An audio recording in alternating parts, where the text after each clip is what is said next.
Hello and welcome to yet another episode of the Elite City Podcast.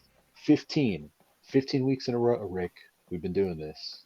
It's pretty good. So, yeah. Pretty good. That's Um, that's like a decent title reign in most wrestling companies. It is. And you know what's weird? I was looking back at like the old episodes. Do you realize that the MJF thing was only on June 6th? Really? Or well, actually like the week prior because we did it like Yeah. that, but that's when the episode came out, It June seems like it 6th. was like a year ago. It's like June 6th, 1997. That's how long Right. ago it's. I've seen a bunch of people online being like, when are they gonna bring MJF back? But yeah, now that's it's only been like 2 months. Yeah, well, it's been like Like 10 weeks. lots of people have been gone 10 weeks and Yeah, everything's yeah, been fine. yeah. It just seems like it was forever ago because like a million things happened. Right. But I mean, a bunch of stuff happened this week. Yeah, it's But true. yeah, I couldn't believe that. Like, I literally thought like there was like around Christmas at least. I Yeah, was like, if you would just ask me and I didn't have like a lot of time to think about it, I would have said like at least months ago, like yeah, several months ago. yeah. Nope, it was 10 weeks ago. Like, that's so ridiculous. Uh, but anyways, this week we had uh a themed week again. Dynamite and Rampage were both Quake by the Lake. Love the theme weeks. They could make every single week a theme, and every single week I would be Yes, excited for it. I know. And last week there wasn't a theme. It seemed weird now. It's a little it was a little disappointing. It's regular old Dynamite. Well, we opened Quake by the Lake off with a coffin match. Brody King, Darby Allin. Um, I mean, they set the bar really high for Yeah, the entire for the entire night. I mean, the start of this match in general was just insanity. When he hits him with that skateboard with the thumbtacks on it, and then there is just blood everywhere. like I don't think I've seen someone bleed that much in like that short of a time No, in a wrestling. Like it was like a minute into the match. yeah, and literally, when I say there was blood everywhere, there was blood It was everywhere. everywhere. Yeah, Yeah, it looked gnarly, and it fit the bill though. I mean, for sure. uh, uh, Brody King, I mean, enormous man, and just like people say, oh, he doesn't know his own strength. When he was setting up the table, now I understand it's in the heat of the moment, and you're trying to be fast, but when he ripped the legs off Yeah. of and then just threw it, like tossed it He as looked so mad when that table leg yes, broke. like I was sitting there thinking, like, okay, that has to like obviously you build stuff to have like for semi strength, like he's a strong man, but like for that to just, I mean, he made it look like there were no screws in it. It was like glued Right. on. Right. He just like ripped it out and he was holding it. And oh, it was so good.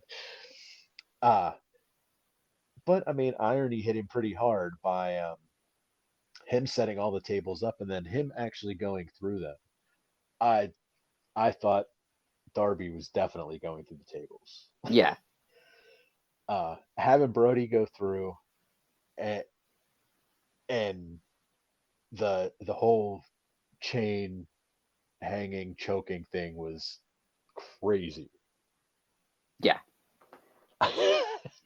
That's like I can't say much more than that. Yeah. Like the match was like I expected Darby to be nuts because he's Darby Right. and he does ridiculous things. But yeah, like there was a lot of stuff from Brody King that I didn't expect to happen in that match. Yeah. Like the bleeding and the falling through things and like I thought he was just gonna throw Darby around for 10 minutes and then somehow they go to a finish. Yeah. I totally I would have totally been on board for that. Yeah. Well, right at right before um right before all that happened, lights go out. Had a big time return. Buddy Matthews comes back. Didn't see it Yes. coming. I thought that was really cool take. Definitely thought when the lights went out, oh yeah, well it's going to be Malachi. Oh, it's not Malachi. Buddy Yeah. Matthews is back. Very cool. I dug that. Then insanity ensues, basically, for I don't know. They went on for a good 5 minutes, probably, Yeah. and Darby ends up winning the match. Oh, we can't forget Sting. Sting came out of the coffin. Oh yeah, Sting came out of the coffin. See, Sting there you came out go. of the coffin. Yep. And he Uh, had a really cool stare down with Mal. I like his stare downs with Malachi because you can tell that both of them are like, I know what you can do, and I'm choosing not to mess yes, with you right now. yes, and he had a little bit of he had different makeup on. Yeah. So if they're going to continue to make this a thing, Yeah, I'm wondering, is the makeup like, is it like the black eye poison situation, yes, yeah. or is it Sting messing with him? Like Sting put the makeup on Oh, himself to mess never with thought of Malachi. that. Oh, that would be cool. That would be super cool. I always think every time Sting is on, I'm excited. Like no matter what he's doing, just the fact that Sting, it's 2022 and Sting is like an active part of a wrestling company And is really cool. and the sad part is you can honestly say, other than his like when he was like the anti NWO Sting, like when you come down from the rafters, when he was Right. like red hot, like other than that era, like this is probably like the second most popular era of Yeah, you're Sting. right. Yeah. It's at the end of his career. Yeah, he's super over and it's really cool. I feel And like he's getting I don't know if they can do it, but I really want him to. I'm going off topic here now, but I really that's want fine. him to somehow end up in a singles match. I know he I don't know if he could do a singles match. I don't know what kind of singles match he could put on. I know he's been in tag matches, but I feel like he could do a 5 minute singles match Or give him one of the cinematic matches again. or something. Yeah, just to That would have be him have cool. like a one-on-one match. That would just be cool. That would be very cool. Oh, him and Malachi in a cinematic match. Yeah, Ooh. that'd be awesome. They would do a lot of cool stuff. Oh yeah. Oh. Oh, they could have one like planned out for like right around Halloween. Yeah, Ooh. Oh, that would I be like great. this. Yeah. Um, well, yes, one Sting came out of the coffin, which I thought was really cool. Again, didn't see that coming either. I mean, I also like obviously, because they mentioned that there's thumbtacks in the lid of the coffin, so that means that Sting was like lying there with thumbtacks in front of him, just oh yeah, like I never thought of that. just hanging out in a coffin. Yeah, that's true. That is And when he true. did it, no one was like really that surprised. They're like, "Oh yeah, Sting's in the coffin. Of course he is." Like, That's what I was just going to say. In makes hindsight, perfect like, sense. it makes perfect sense. But you're in the moment, you're watching it, the lid opens. Oh, there's Sting. Oh, of course he Yeah, was in there. Yeah. so cool. So very cool. So very, very cool. I always wondered, like, when they do, like, spots like that, like, what if they were carrying the coffin to the ring and it fell apart? Yeah, Like, Sting just falls out. like the bottom falls out when the ring is Yeah, that's. turning. I always like. I mean, obviously, those guys know what they're doing, but sometimes There's you don't always have the best materials. right, like the table fell apart, like the Yeah, coffin fell apart. Like, yeah, like the wood could have been cracked or a screw yeah. stripped out or something. But like anytime they do a thing like that where the person's in the thing, I always think like, what if they like All of a sudden, Sting's seriously? just like lying on the ramp, like Yeah, covered in wood, like wood shards. Oh, that'd be amazing. Um, anyways, uh, Darby wins. I was very surprised at that. I was too. Um, I did not think he was gonna win. I mean, it is his match, but I thought this was gonna be the curveball that um, he was challenged to Yeah, win, not making the challenge. I So thought there was a chance he might win because he hasn't really won anything in a while, but I didn't think he'd win. I was pretty sure Brody King was going to win. same here. And the finish was Well, really cool. How Brody like fell off the apron and just rolled into the coffin and the lid shut. yes. I mean, that couldn't have been like that was perfect. That worked perfectly. Yes. And the way that he went out with the chain around the neck, that Yeah, was that was a that was really really great ending. really great ending. And then we had a little. I loved that they did this. I talked about this a couple weeks ago. They did two like obviously pre-taped promos, but they did the babyface and then the heel promo. Yeah. They weren't in ring, they weren't on the stage. Like it was a pre-taped, like oh, I just like the way it just screamed like 80s wrestling. Yeah, it's a little throwback to like the 80s when they used to have like their logo in the background behind them. And Yes, that's yeah, what it I was reminded me of just that. yeah. Like obviously an updated version of that, but it reminded me of that. I like it. Yeah. Oh, I hope they keep doing it. It was super cool.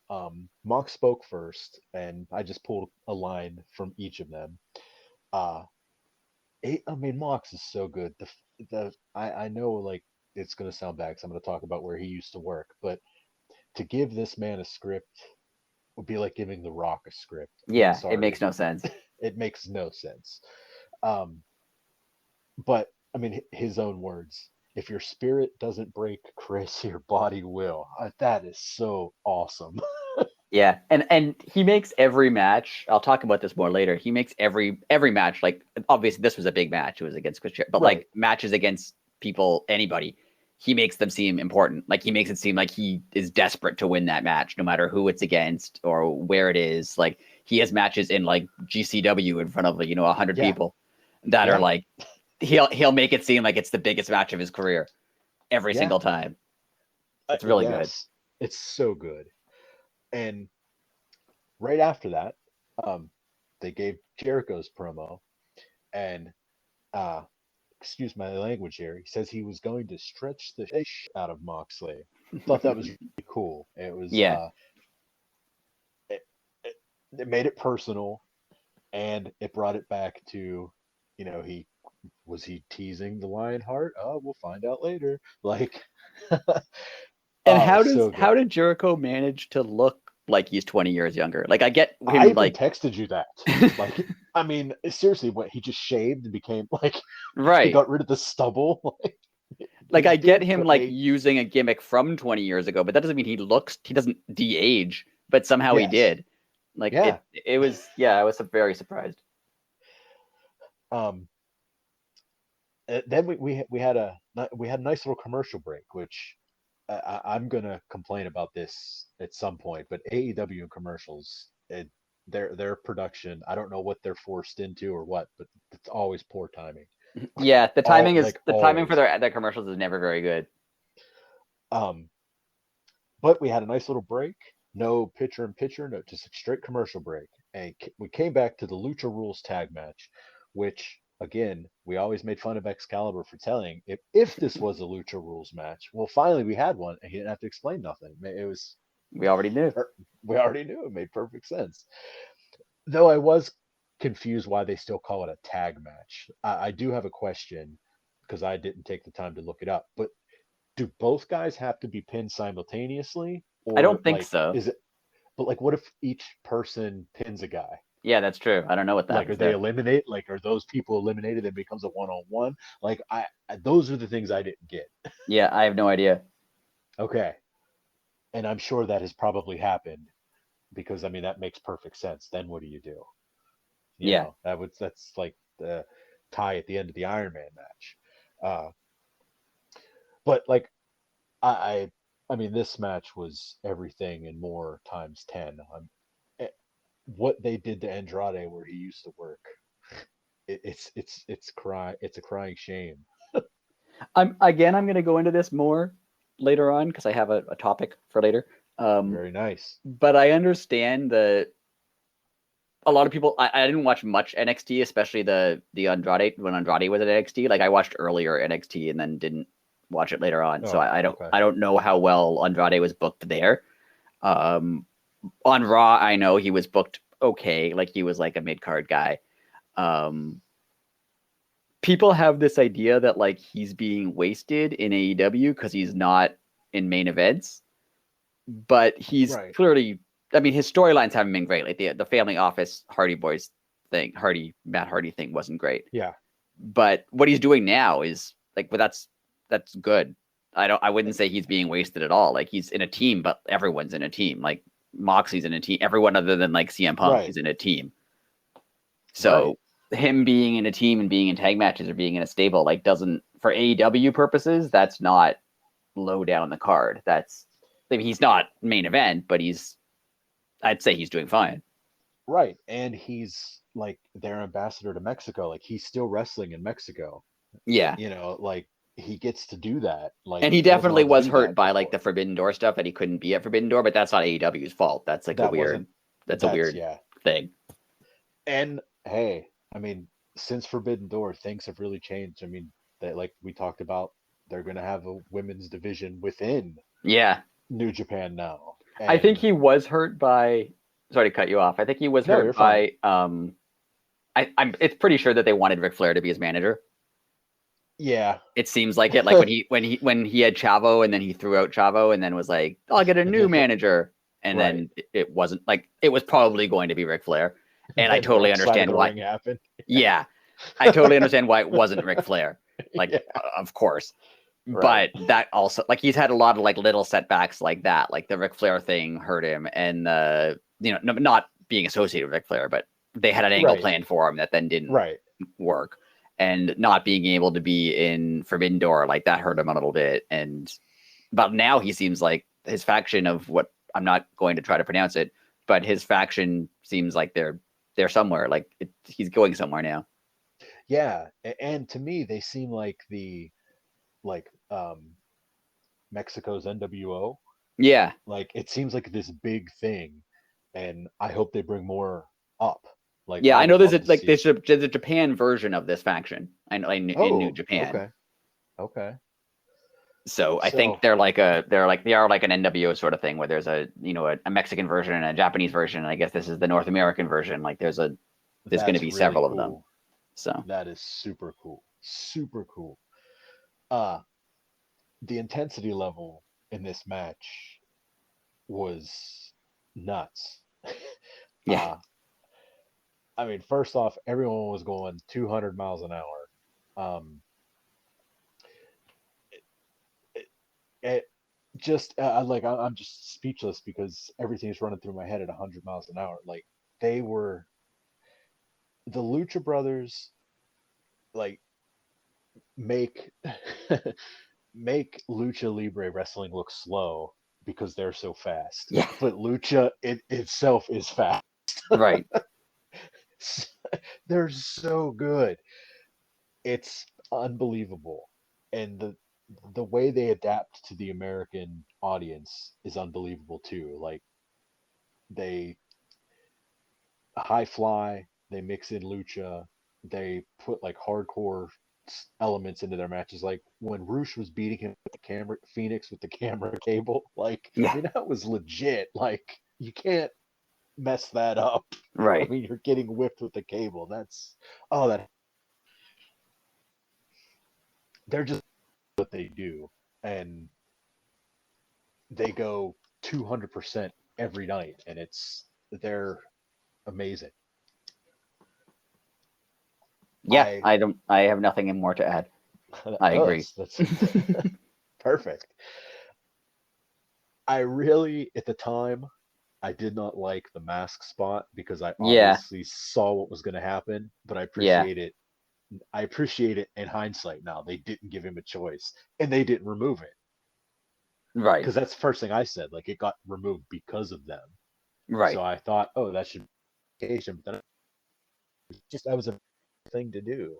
My only issue with it is, haven't they done that like one or two other times? Like this, I feel like this has happened 3 times now Oh yeah, like it's definitely happened to Penta before. So with like, why Penta. don't you Like just they've done the yeah ties mask. Like stop wearing the mask with the ties in the with back. the exactly So yes, like exactly what happens. It's happened a bunch of times. Just stop doing that. yes Get a new I mask. yes for like certain occasions like Right. just like oh these guys ripped mine off before I'll have Right. like a special different mess. Right. Or just like tie them like differently so they don't hang down. Hey, see you're using real world logic in professional wrestling again. It doesn't work ever. Yeah. I like the match. I wish they would have had a different. This ending would have been great if they hadn't done it before. I agree. I agree. I feel like But because they did it before, it was like, oh yeah, they're going to tie him and he's going to pull his mask off to try to save his Make the brother, and it's save, going to be a right? whole thing. Like they've done it up. But then this had the twist of I think Alex threw in another mask that then ended up in the crowd, right? Yes. And I mean, oh man, the crowd even chanted, "Throw it back." So Yeah. somebody was a little stingy with their, Yeah. Somebody was like, no, "Nope, this mask is more important to me than this event. I'm going to keep it." yeah. Honestly, if they figured, oh, to the crowd, and someone will say, "Hey, throw it back," or maybe even they'll start the "throw it back" chant. Someone will Right. throw that back, and then they didn't. Right. So, like, I wonder if like something got screwed up there. Yeah. Uh, but hey, remember when they threw Cody's weight belt back in? That was great. That was so I'm good. pretty sure that happened, and he was like, "I'm going to WWE." That's it. Don't worry, WWE fans, you'll What's throw it Vince's back too. number? I'm giving him a call. Oh, that was top 5 funniest moments in my life. I'm like, oh my god, I Hilarious. think they just threw the Absolutely belt back in. hilarious. See, it's times like that I wish like Eddie would have been calling the match or something. Yeah. For some unknown reason, like why would Eddie Kingston be calling a match on Dynamite? But still, he'd Yeah. probably had a heart attack from laughing. That would have been great. Anyways, back on track. Um, we had a little BTE moment. The Bucks and Brandon Cutler backstage um, actually apologized to Hangman, so they planted some seeds there. Yes. Um, I, I I I thought that was awesome. Didn't expect that. I didn't expect it. Um, Also didn't expect them after offering the olive branch. They patched things over. They said they needed a third, and Hangman said no. Yeah. I was So so good. surprised. It was so good. It's like So, when you talk about applying wrestling logic to real world, like this is applying real world logic to wrestling, and it works. Like, because if like your friends were just like jerks to you for a year and then it was like, "Hey, but we need a partner," you might go, "Yeah, maybe not." Like yeah, that seems like something you might do in real life. Like, yeah. so like he's not still currently mad at them. It doesn't seem like he'll talk to them, but he's just like, "I don't know if I'm ready to be on your team again." So it's Right. great. And I don't Yeah, know where it's because going to go. I still don't know where it's going to go, and I'm very excited. well, now that you say that, it makes sense to um kind of what Hangman said to the Bucks. He was like, "Oh, I'm gonna have these guys back because like they had mine when I needed it." Right. And I didn't know. I mean, I didn't notice that or put that together till right now. So he kind of gave them like, "Oh, you're coming back now. Oh, you need me. Where were you when I needed you?" Right. Yeah. Oh, that's so good. And they announced the trios tournament brackets, and I really want the finals to be Dark Order against Young Bucks and whoever their partner is. Like I really want that to be the final. Oh, that But would be so awesome. also Dark Orders against House of Black in the first round though. So I don't know if that'll happen. That's true too. The only thing that I think might happen is Hangman will help them or Miro will help them. Oh, So that they well, end up in the next round. Because like them, I mean, they're not going to beat them clean. Like that's not happening. right. But they could go on like they could somehow be helped into the finals. Oh, that would be incredible. I never even thought of that. Oh man. So do you Um, think the Young Bucks? Who are they picking? Who do you think they're well, picking? well, that's what I was just going to ask you. I was literally just going to say, is Kenny rejoining? I think the easy answer is Kenny. But if it's Kenny Omega, they have to win the tournament. And I think they Yeah, might win they might win the tournament, but they're not bringing back Kenny Omega to lose. right. So then they kind of have to win the tournament. And they might. So that would make sense. But I mean, they could. I think they could stretch out the storyline a bit longer by picking Brandon Cutler and Like, the Bucks winning matches on their own without tagging him in or anything, and then later maybe Kenny comes back. I don't know. well, it's funny that you say Brandon Cutler. Like, that's legit who the internet wants. Yeah. Normally you would like bring that up and people would be like, "Ooh, oh my God, why would they do that?" But Yeah. the internet is pulled together and they're like, "No, it'd be awesome if the Bucks asked him. I like him." Blah blah blah. Like, That's what I want to happen. Like I want them to pick Brandon Cutler. I want them to somehow make the finals because the Bucks are just good enough to make the finals with Brandon Cutler. right. And then I want it to be against Dark Order, and Dark Order should win. And they have a like there's a they have an There's a excuse reason, like, for why Dark Order wins because like they're actually facing two guys, right? So like, right. and then maybe Kenny will show up after that That would make sense. because we still don't know whose side Kenny's on because the Bucks kind of left him hanging too. That is true.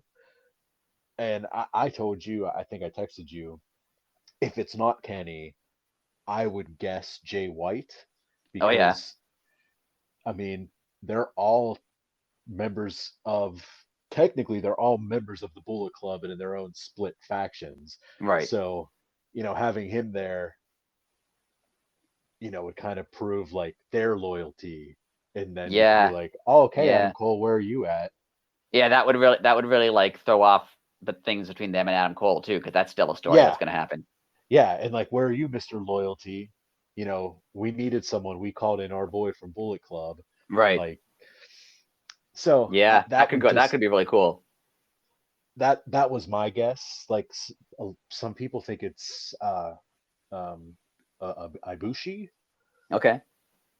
Again, yeah, I'd be cool with that too. Um, man, it should have been Takeshita. Oh I know.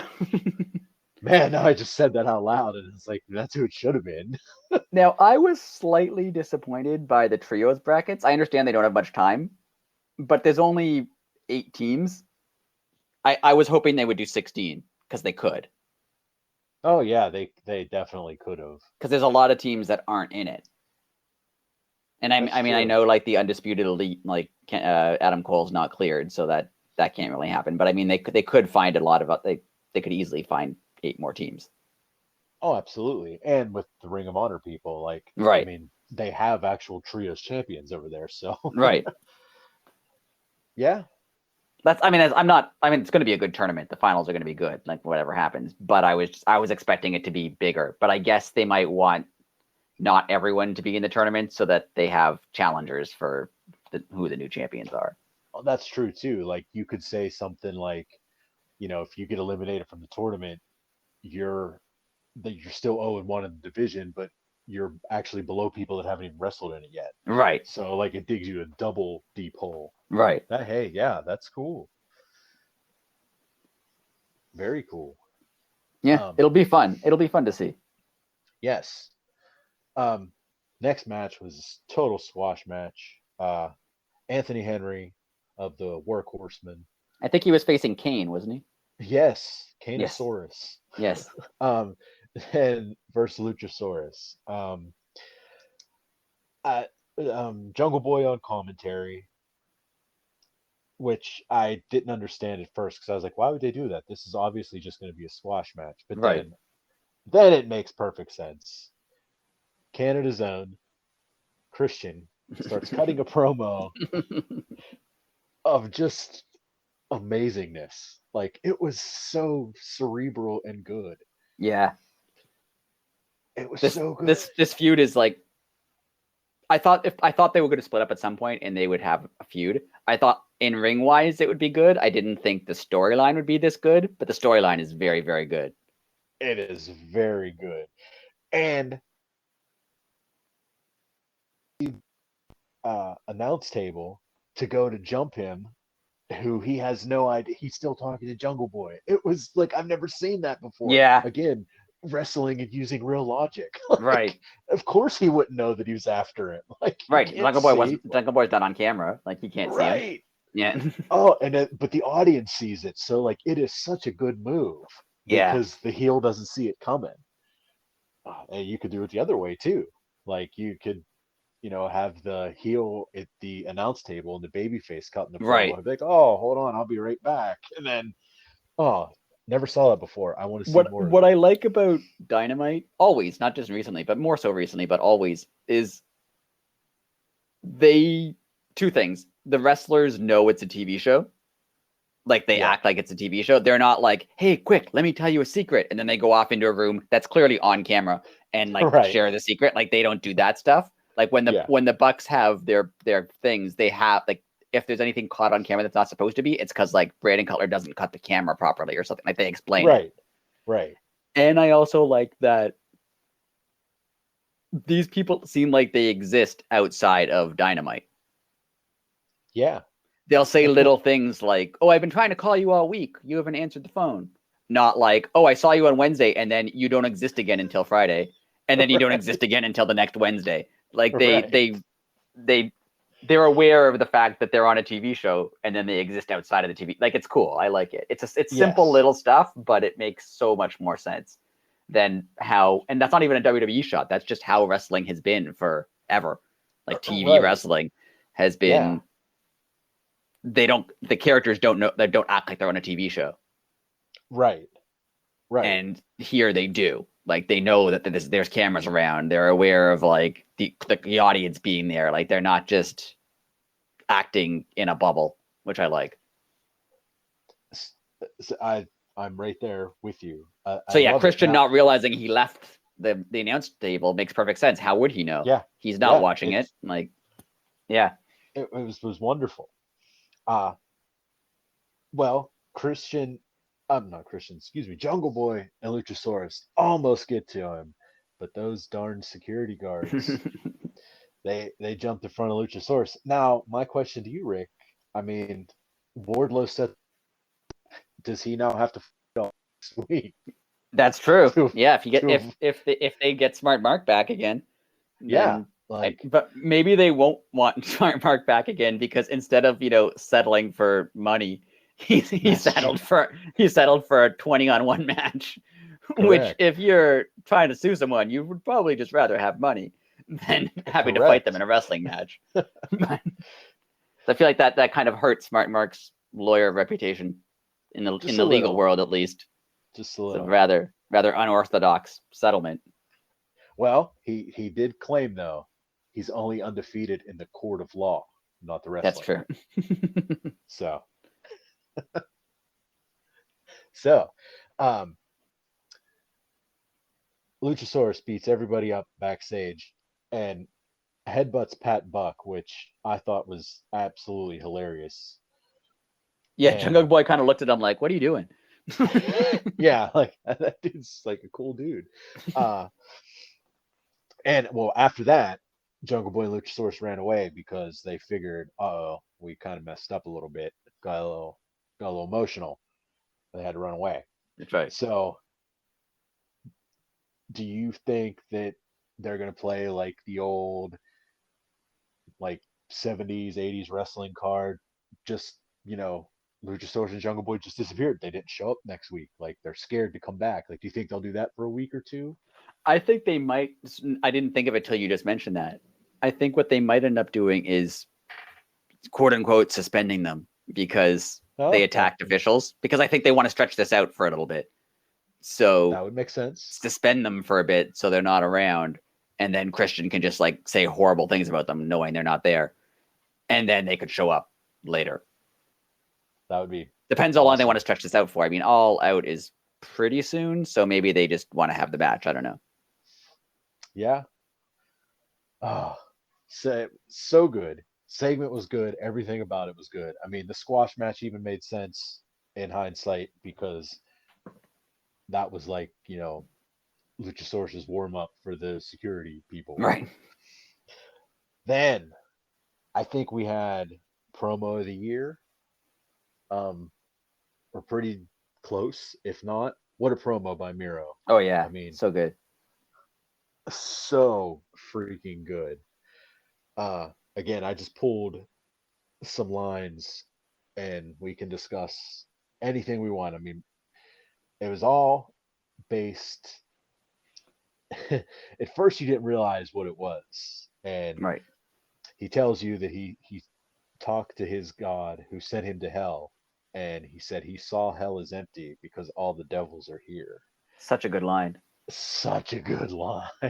Like, what a great line. I never thought that Miro was good at promos really until this like Redeemer run. Yeah. but there's every one of them is so good. So good. Like, so good. And it's the Um, perfect mix of like he's delusional talking about how he's having conversations with God, with God, right. but he's it seems realistic. Like he's fitting it in with like what's happening in AEW. Yeah. And the best part is after he says the line about the devils, the camera pulls out a little bit. Freaking Julia Hart's behind him. Yeah. I love how Oh, Julia Hart found his like his promo cutting room that he's yes. in. Like I don't know Yes. how she found it, but somehow she found like the creepy room that he uses for promos. Yes. And she tells him to embrace his gift that was given to him. And his response is so good. He Yeah. says, "Tell your pagans I will use their gift to defeat them." Yeah. It was so good. And I love like she touched him and he's like, "You don't get to touch me. Yes. Only my wife gets to touch me." Yes. What a It great was promo. it was Everything so about it. good. Everything about it. Like you just even the line that you just said, it was kind of like a little comedic. Everyone understood it, but Right. it still fit. It still fit. This is another thing that I will go into more later. Like people will say, "Oh, Miro's not, fighting for championships or titles, so he's being wasted." Like, no, he's not. He's doing the best work I've seen him do. Like he's whether Yeah. he's in the main event or not, he's doing amazing. He's doing an amazing job. And do you know what else he gets to do? Work 3 days a week instead of Right. 4 days a week with his wife, who Yeah, no he said longer that. needs to work. I saw an interview with him, and they were asking about like him going back to WWE. Sort of, they didn't explicitly say will you go back to WWE, but they were talking about like the differences between WWE and what's he going to do when his AEW contract runs out. And he was like, I have to say, I like how little I have to work. Right. Like, Like, and they must pay him well. Like, I mean, if his wife wanted to work, like I'm sure they would hire her, right. but like obviously she doesn't need to. Like She just he's does whatever being she wants, and yeah, he works a yeah, couple days a week and then just like hangs out. yeah. And Also, on an unrelated, not unrelated, but yeah, off-topic note, yeah. he did an interview with Renee. I don't know if you heard it, and I have not heard it. he said that when he started, he realized there's a lot of wrestlers, older wrestlers, who have no money, even though they were very successful when they were wrestlers. He didn't say this, but someone like Ric Flair, he didn't mention Ric Right, Flair, but someone right. like Ric Flair, who used up a lot of his money. Or you always hear stories about wrestlers who are like destitute, even though they were main events for years. Right. So when he first got his first pay-per-view bonus from WWE, he bought just like some real estate. He bought a house somewhere as an investment property. And then every time he got a bonus, he bought another property. So he owns like, I don't know how Oh many man. properties now. Like he's set. Wow. He just owns That's a a bunch of like rental properties all over the place. He's like, oh, I just wanted to buy things that are going to keep making me money. So I bought a and bunch of stuff. like if you think about it, if he just bought like beach homes, Yeah. to rent out, like And just rented them out. Yeah. they're like $2,000 to $3,000 for a week, depending on where they're at. If he has like 5, 6 of them, it's like, you know, Right. it's a lot of money. Yeah. So he's in no need for money. He just wants to think, and I think no one knows what he thinks. Like obviously if WWE came and they gave him an incredible offer, like of course he'll Yeah, listen to it. Why wouldn't he? exactly. Yeah. But from what it seems like to me is yeah, he doesn't have to work that much. He makes pretty good money. He gets to do kind of whatever he wants. Yeah. So good for him. Yeah. Yeah. Hey, if you get to do that, I mean, that's like the perfect life. Yeah. Yeah, And and he gets time off. I mean, he was on a TV show for like he left to shoot a TV show, and they were fine with yeah. that. Like they seem to like kind of let them do whatever they want when they're not wrestling, Yeah. which they And should because they're independent contractors, which right. is the Which definition of independent contractor. right. And geez, some of them even just continue to wrestle. Like they Right, still grind that out, even though they don't have to. right. They just I want mean, to. that's awesome. Uh, Jay Lethal, Sanjay Dutt, Satnam Singh in the ring. That rhymed. Ah. Yes, it did. All three of them had to come down to call out Wardlow, who, he accepted. Um, but did you think that anyone else was going to answer? No, I was surprised. I thought this was so cool. Because the pinnacle lives. Yeah, Wardlow and FTR. Oh, they answer the call, and uh boy, did they kind of clear the ring pretty quick. They hit the big rig on Jay Lethal, and Sanjay kept looking for something under the ring. I don't know if something was misplaced. Yeah, I feel like he Or kept going, but then there was not like, yeah, was there something supposed to be there that he didn't find? yeah, and then if you notice, he kind of said like, okay, like surround the ring, or like he said something to them, Yeah, and they kind of, there was only three of them, so there was still an open side. right. But like everybody in the ring kind of understood at that point, like, oh, okay, so they just faced the three sides Yeah, I instead of wasn't sure if that was supposed to be like if something went wrong, or if like that was supposed to just be Sanjay Dutt is like he's confused. Like I I don't was know gonna where say, they I were think going with that. Sanjay called that on the fly. Yeah, Honestly, I think yeah, his thing was misplaced, and he just told his guys to, okay, let's just surround the ring, yeah. They kind of and just went then with it. yeah, then FTR and Wardlow kind of understood, and they went with it. Yeah, that's another example though, just of again these people exist outside of the TV show. Yeah, Because when the MJF Wardlow thing feud was going on, MJF kind of told FTR like, "We hate Wardlow, don't we?" And they're like, "What are you talking about? We don't hate Wardlow. We're fine yeah, with. We have no problem with Wardlow." yeah. That's So between you guys. yeah, so it makes perfect sense that like, yeah, he had a thing with MJF, but they continued being friends, Yeah, and now they came out to help him. right. So where do you think this is going? Because we already saw Jay Lethal against Wardlow, and Wardlow won. So is this going to be Satnam Singh versus Wardlow? Like it's going somewhere. See, I Is it was going to kind of be a thinking the trios same thing. match? Like, Like what are they going to do? well, that's what I was gonna say. Are they setting up a like a bigger time TV match for Satnam Singh, because they, as a six man, they could still kind of protect him. Like, Right. I mean, he's like what, 2-0. Well, that's how many pro wrestling matches he's had. Right. So Yeah. so I could definitely see it be a six man, even if Sanjay does what he did last time. Right. You And doesn't know, really doesn't wrestle. really Yeah. wrestle. Like, he'll jump around here and there, and you know, not necessarily take any bumps or anything, but he'll be a part of it. Right. Uh, And it gives See that? FTR something to do because it seems like they're not going to have them go after the AEW titles quite yet. Right, right. And So it doesn't yeah, make sense that they're not unless they have something else that they're doing. So giving them this makes sense. yeah, and it gets six people on TV every week. So, Right. but then again, they could be gearing up for Satnam Singh versus Wardlow. But then, I mean, personally, I wouldn't do that, because then Satnam Singh has to lose. He Right. would have to. Yeah. And So then that kind of that derails them. ruins that whole stable, Yeah. because then they both lost to Wardlow in like 2 weeks. Right. So Yeah, I think the 6-man makes more sense.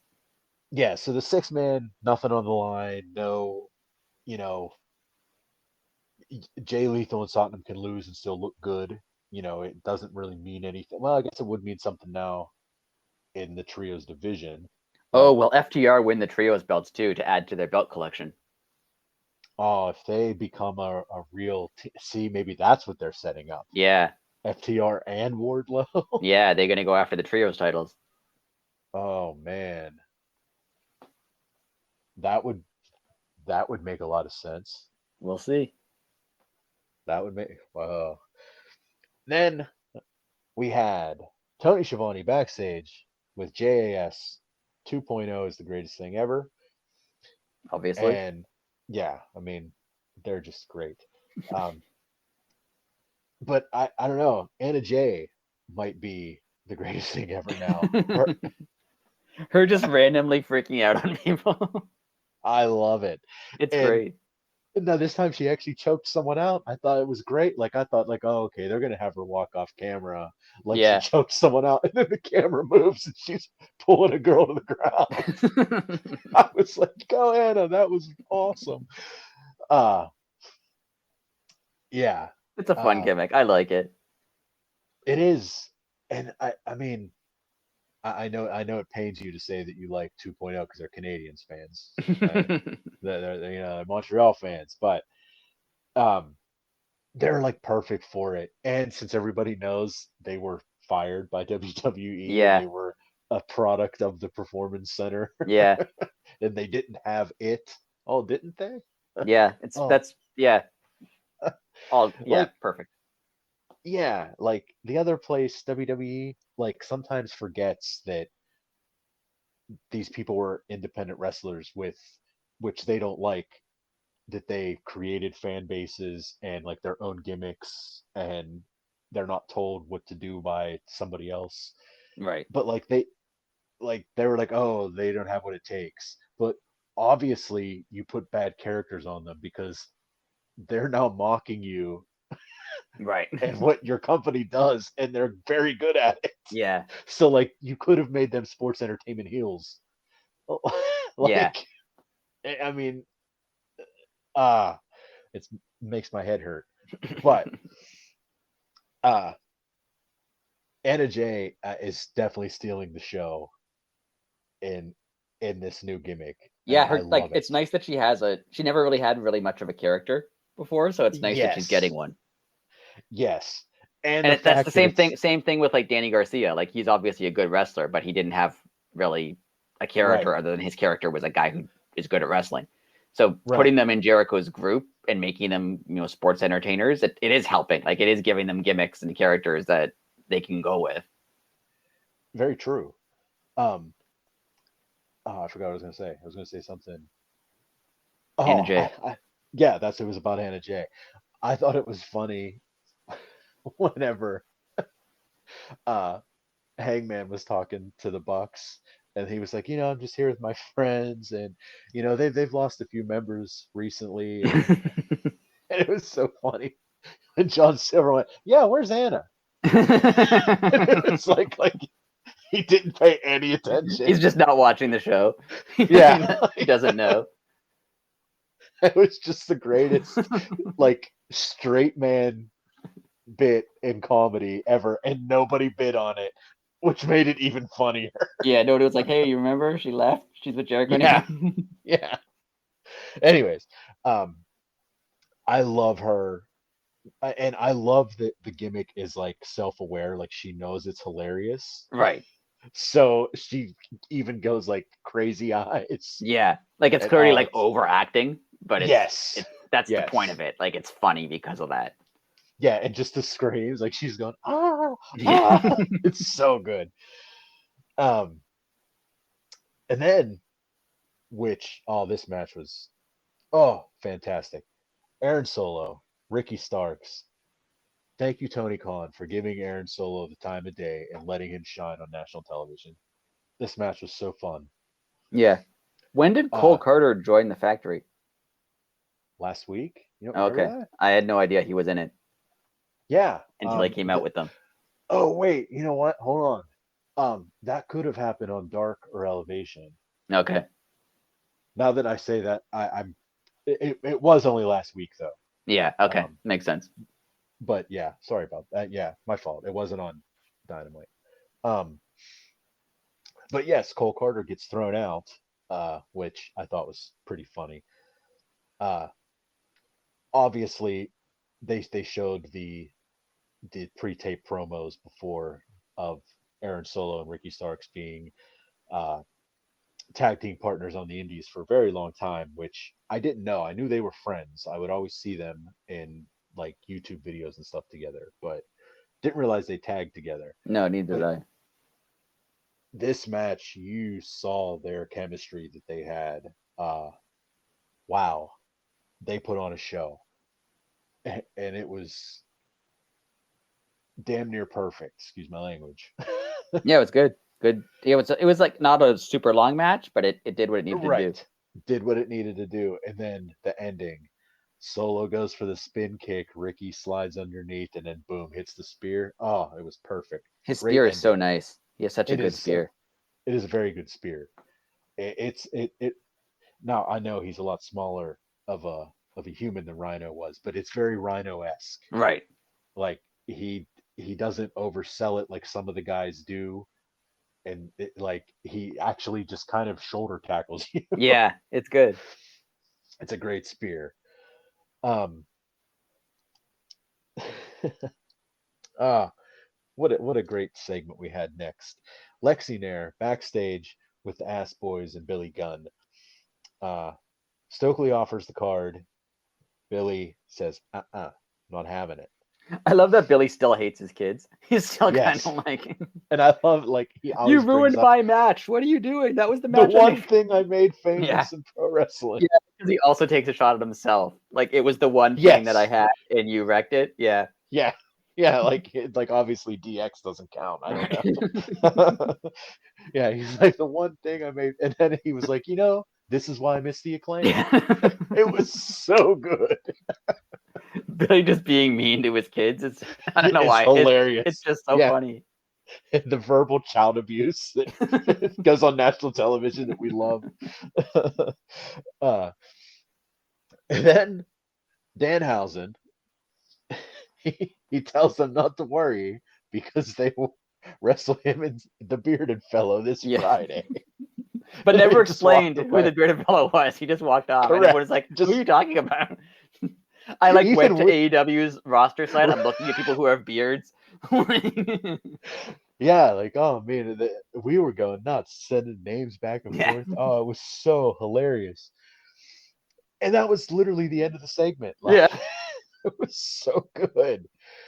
Then we had right right before we hit the women's match, we had best friends and my favorite faction right now, the Trustbusters, backstage, and they're trying to get Orange Cassidy to join them, who he wants no part of it, and he's told him that. And they need to lay off Orange. Yeah, I like the Trust. I mean, the Trustbusters kind of showed up pretty recently, but I mean, Right. clearly everyone likes them. They have a gimmick that's, as we'll talk about later, they're on a lot these days. Yes. And I like this. I like the idea of this group. They're like a bunch of, kind of misfits. They're not stars, but they're kind of like, oh, together we're going to be something, and I like it. Yeah. Oh, it's Slim J is the greatest thing ever. It's like every dude I went to high school with is Slim J. I mean, he screams 1997. Like, Yeah, for sure. I mean, it's just the greatest thing. And the self-awareness of him makes it Right. even funnier. Like, Yeah. he knows. Oh, it's so good. Uh TBS title match. Our girl, one and only, Jade Cargill versus Madison Rain. I was really surprised the way this match started, but I like it because it gave Jade something to overcome. Yeah. I mean, no one thought Madison Jade could, was going to lose the match, but yeah. right, but the whole, like, the first part of the match was totally controlled by Madison Rain. Like, Yeah. it was really well done. And it set it up well to show that, like, people who don't know who Madison Rain is, like, she's actually good. So let's have her take control for the beginning of the match to show that she's actually good. Correct. And it was great. And they do a little picture in picture. I mean, this is a good 5 minutes into the match. Jade hasn't done much. Well, they came back from commercial and talk about spears. Jade has a pretty good spear Oh herself. yeah. She hits the spear and the crowd pops to high heaven. Jade is so over. I feel like a face turn has to come for her soon. Yeah, but is that really what the people want though? I think the Right. people want, they just want to like Jade the way she is. Yeah, she could just be like the cool heel that people cheer for. Yeah. Yes. Yeah. Oh yeah. Oh, that'd be awesome. And just yelling at everybody and just not even acknowledging the crowd cheering her, Right. which would make it even better. Oh Yeah. yeah. See, that's, come on, you got to do that one. Yeah. That sounds good. Or just yell at the crowd when they cheer her, like, Right. okay, shut up, I'm Yeah. talking. Like, Oh, that would be. whenever Rock was a heel, but he was still getting cheers, and he'd be like, "What are you Yes. doing?" I'm like, yeah. Yeah. Oh, that was great. You even did that in the Rock voice, made me happy. um, but Jade retains.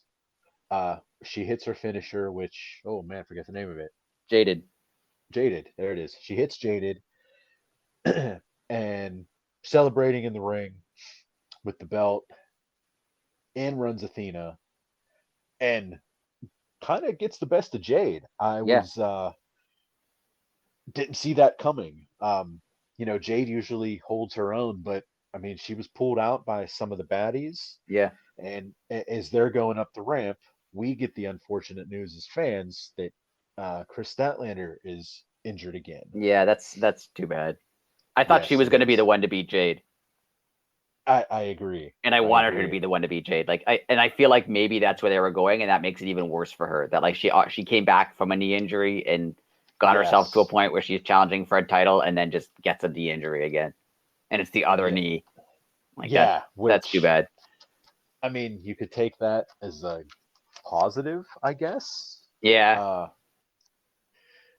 I don't know. Two bad unfortunate. knees. I don't know how much you can do on two bad knees. Like knee surgery is always a little iffy.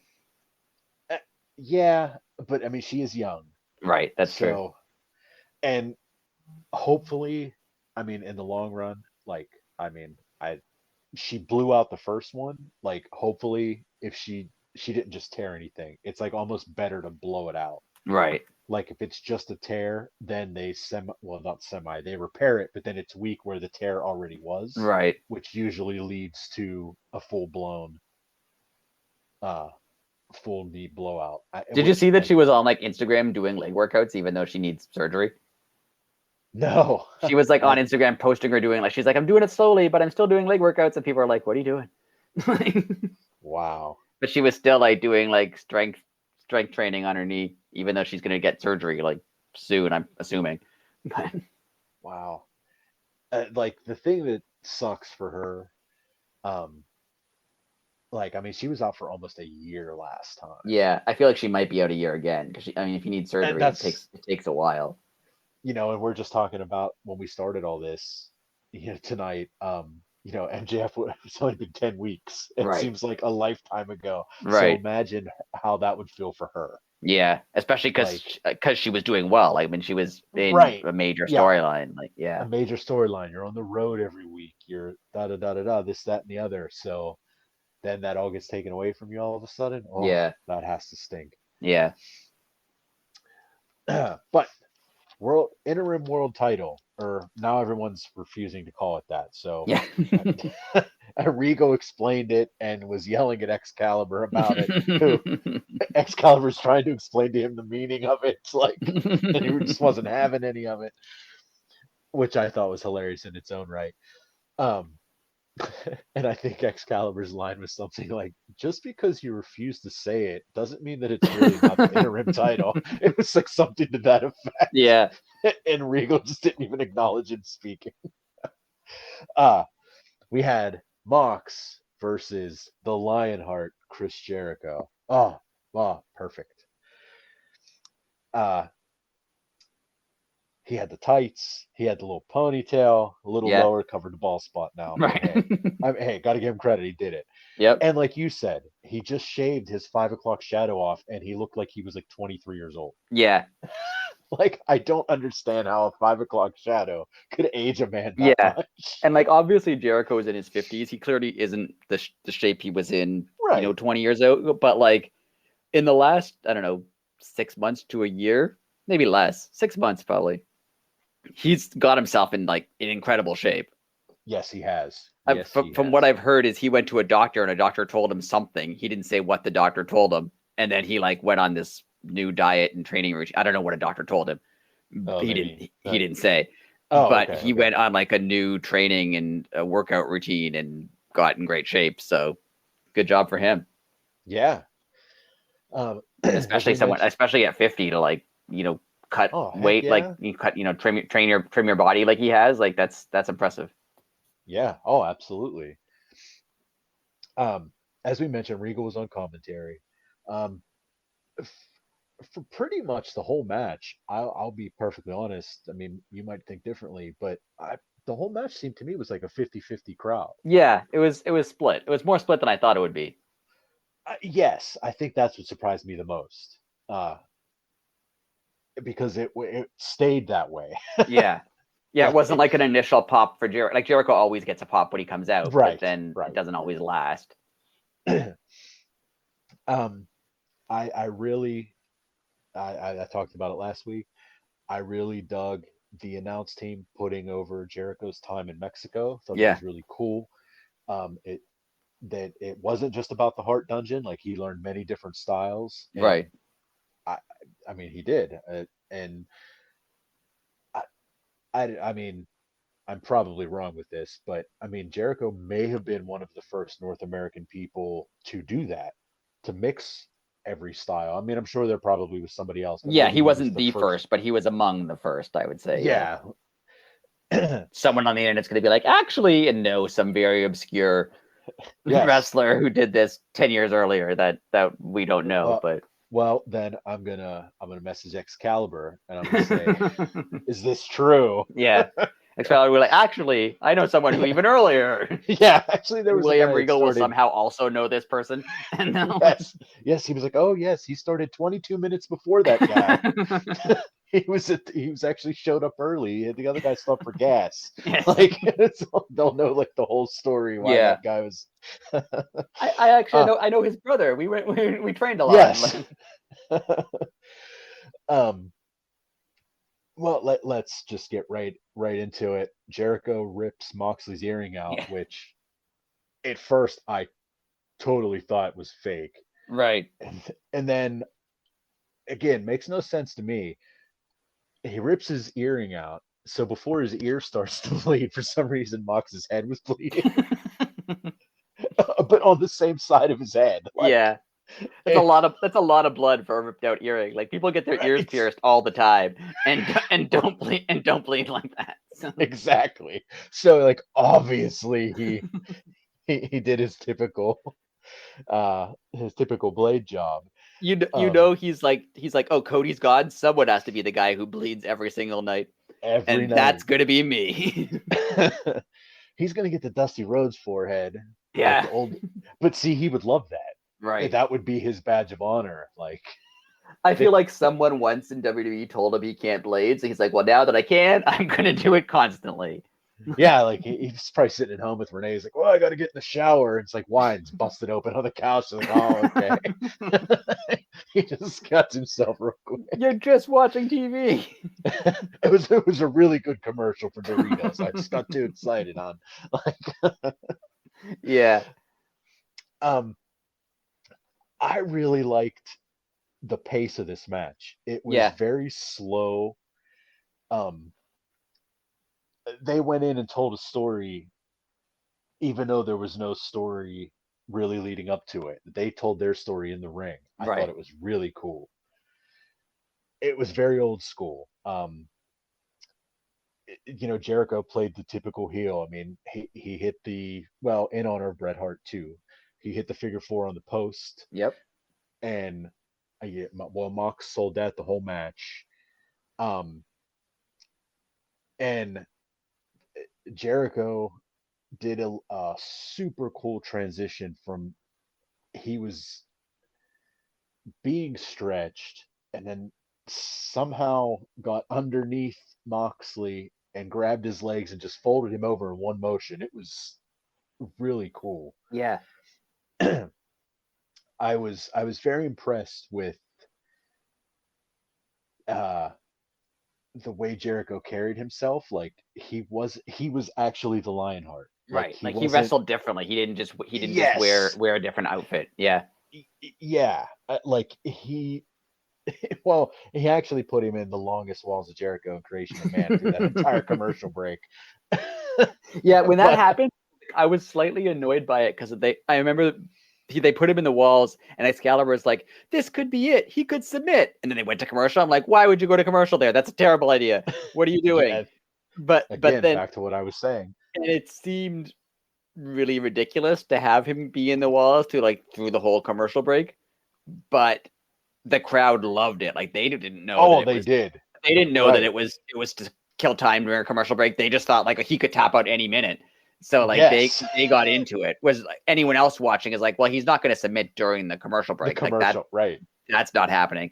But like the audience there were they totally were into Oh, it. they were all in because when they came back, they were louder. Yeah. Like when he got out of it, or was starting to get out of it, like they started to raise up with him. Oh, it And you could so tell that good. he was in it, and then the ref was like, "Okay, we're back," and then he tried to break out. Like Yes. it, like Yeah. to anyone watching on TV, you could see what was happening, but to the crowd there, like it was, they had no idea what the timing of that was. So it was And when you're there in the moment, it probably seemed like he was in it for like 10 minutes. right, Like seriously, it was like a 2-minute commercial break, but it right, seemed, if you were there and cheering and yelling, oh, he would have been like, when they tell the story, like, oh yeah, he was in it for like 15 minutes. yeah. So I uh, at first I didn't like it, but then realizing what it did to the crowd, like brilliant spot, like it was perfect. the crowd was into it. And The he even crowd had like loved it. the Steve Austin look to him with the blood coming Yes. down, and The, yeah, oh, that was definitely a tribute to Austin Hart. yeah, I just thought of that right now. Guaranteed they talked about that. yeah. Oh, now, I mean, I've never thrown a baseball bat. I mean, I have, but not like for distance. Right, to try to Like I get got to a mad and to slammed it try to down. get to a person, yeah. Uh well, Sammy overshot Jericho by about 30 feet. Nowhere close, not anywhere close at all. But Jericho's professionalism, wow, did he save the day? Yeah, Like, it, it, I mean, obviously, like TV mics didn't catch it, but like before he went to get it out, he took a step forward and he must have said something to Aubrey, like, "Hey, don't get out of the corner yet," right. and then ran because he had to physically go outside And of the Aubrey did a ring. good job because she was like out of the ring to go get the turnbuckle pad or something, Yes, and then like I think you could tell she kind of pushed it further away, so then she had to go yes, farther out of the ring to go get it. Like she understood what was going on. yeah. I mean, it was. I mean, his professionalism with that, like, anybody could have just said, "Okay, well, screw the bat," like, Right, I'll get John and throw him outside, then I'll go get the bat. right. No, Jericho was getting that bat, Yeah, and he made it work. I mean, it yeah, worked perfectly. Well, not perfectly. I mean, the throw is bad, but I mean, his patchwork worked. right. Like they covered it well. um, we also learned that Mox is the first person to kick out of the Judas Effect. I Yeah, mean, I think they mentioned that before, like in other matches, that no one's kicked out of it. I kind of wish they didn't mention it until after he kicked out of it, oh well, yeah, because then you because see it coming. but you still didn't really see it coming because he hit him and they were like, oh, no one's ever kicked out, and that's true. Like they, Oh, okay, yeah, I see what you're saying. so Yeah, I just kind of wish they hadn't, but I get why they mentioned it because they wanted everyone to be aware of how big of a moment that was, and it was yeah, fine. yeah. Oh, so good. Uh, then uh, we said you're looking at the watch. You're looking at your watch. You're saying it's like, oh man, he just hit the Judas Effect, and there's like 10 minutes left. Oh, Yeah, they're gonna go. Well, next thing you know, Mox puts Jericho in a hole. Jericho taps. yeah, and there was still like 7 minutes, 6 minutes, I think, left in the show. Yeah. Like, So you're like, well, what the heck's gonna happen now? And then it happened. yeah, Called personality hits. Place and myself included in my house go utter bananas. CM Punk returns. Wow, what a moment. yeah. Out of left field. Yeah, Like, no one called that, no one expected that. Like all we heard was, "Oh, he's walking again," not he's ready to wrestle. Yeah. yes. And he proved that he can walk, and he was hopping on it and Yeah. dancing around, and wow. Uh I absolutely and love Mox's reaction to him too. that's what I was just gonna say. You get the old shoulder bump at the end, and I'm not even gonna look at you in the face. Yeah, I'm just even gonna when he was walk kneeling right. down and obviously he knew Punk was there, he was just like, "All right, yep, I get it. Okay, sure. I'll Yep. stand up. Okay." Like he Yep. was like bothered by the whole thing. Like it was great. Oh, so good. And I said online, they've interacted for, a minute on TV in this feud, and it already seems like this is like the biggest match in AEW ever. Yes. And Yeah. like It they've very well barely could be. I think it could be. I think this might be the biggest match they've ever had. And I know the internet will be like, well, it's two former WWE. Who cares? It doesn't matter. It's Right. like when like, Austin faced Triple H, you weren't like, well, technically they were both in W. Who cares? It doesn't matter. Exactly. Exactly. Like they're Ah, going to have a really good feud going into this match. It's going to be a really good match. It seems like it's a huge deal. eh, I know that this doesn't really matter because he was coming out to save them, but Punk didn't have the belt, which I thought was interesting. oh, I thought they were going to do Moxley has a belt, Punk has a belt, and there's a like belt, and like, which one's the real one? yeah, Blah blah but blah. he Like, didn't. honestly, Mox will say something about it. Say like, the difference between me and you is belt never leaves my side. Blah Yeah, blah I think Mox's blah. promo whenever he does it, I'm assuming on Wednesday, is going to be so good because it's going to be, while you were gone, I was the one defending the title all the Yeah. time, and you weren't here, and I was here the whole time defending this belt while you were hurt, and now you just want to walk back in and say you're the champion. It's going to be good. Oh, it's gonna be so good. And with them both being wrestling nerds, like they're gonna like throw back some like Harley Race versus Jean LaBelle match or Right. something that, like no one's ever seen. Yeah. Yeah. And they'll base their match around that.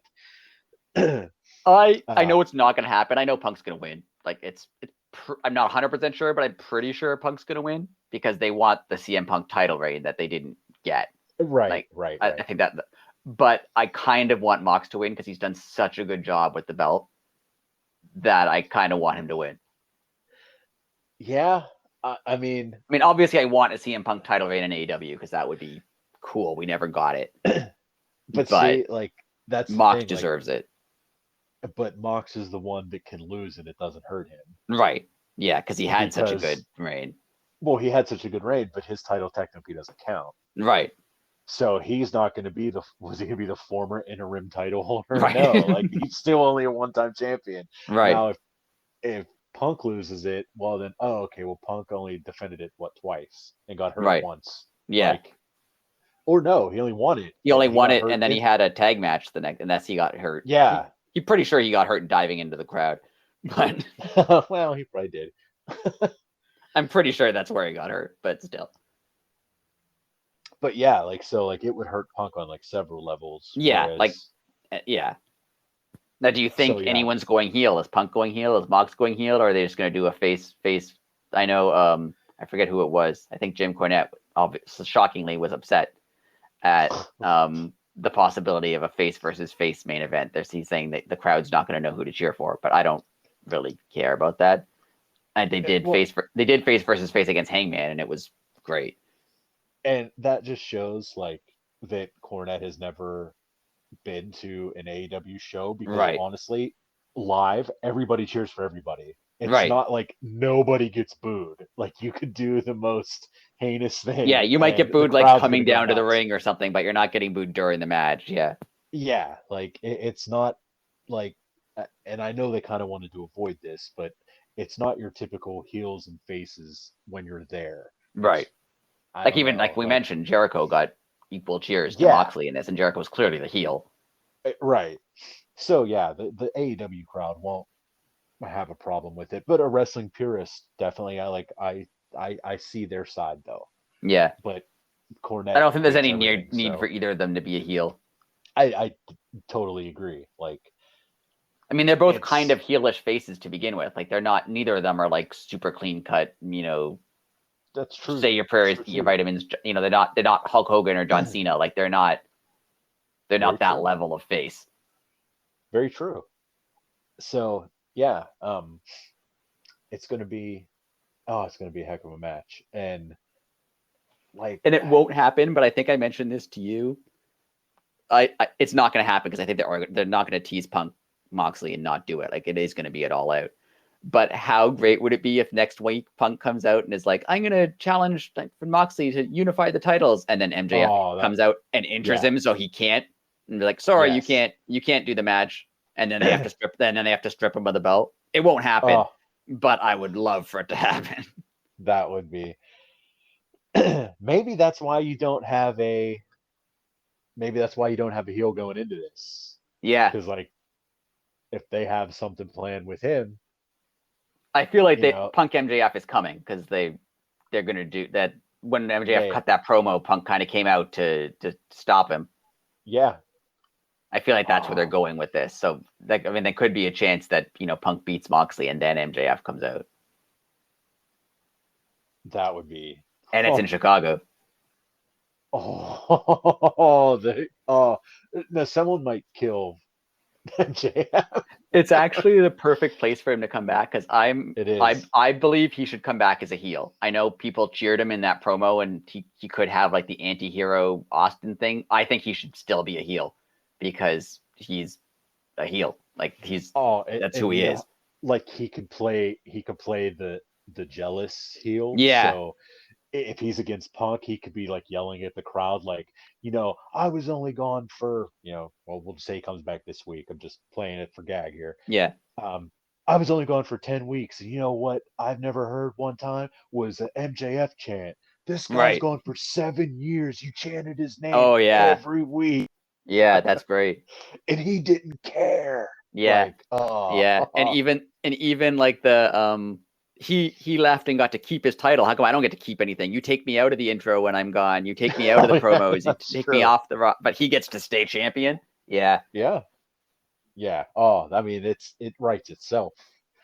It's gonna be good. And then if Punk loses to MJF, which I could totally see him doing, MJF MJF's on television, like even like absurd amounts. Right. Like he has to be. Never defends it. Like right. Like yeah. Yeah. Weasels out of every match, being like, technically, I don't have to defend the title. Yeah. Like perfect. Moving right along. Quake by the Lake, night number 2. Rampage. Bryan Danielson in ring starts the show. I just love that for the crowd there, they got the Moxley Jericho match, then Punk returning, and then, quick, let's cut to a Bryan Danielson promo. Yeah, that all happened in like in real time. That happened within like 40 minutes. Right? Yeah. Yeah, literally.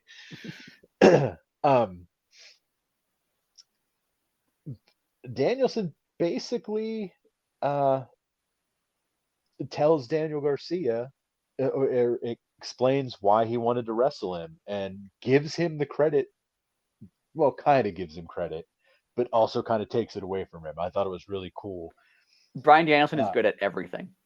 Yes, he is. Everything to do with wrestling, he's good at. Like we talked about this before, how you could say Bryan Danielson is the best in the world, and that could apply to like any time in the last 15 years.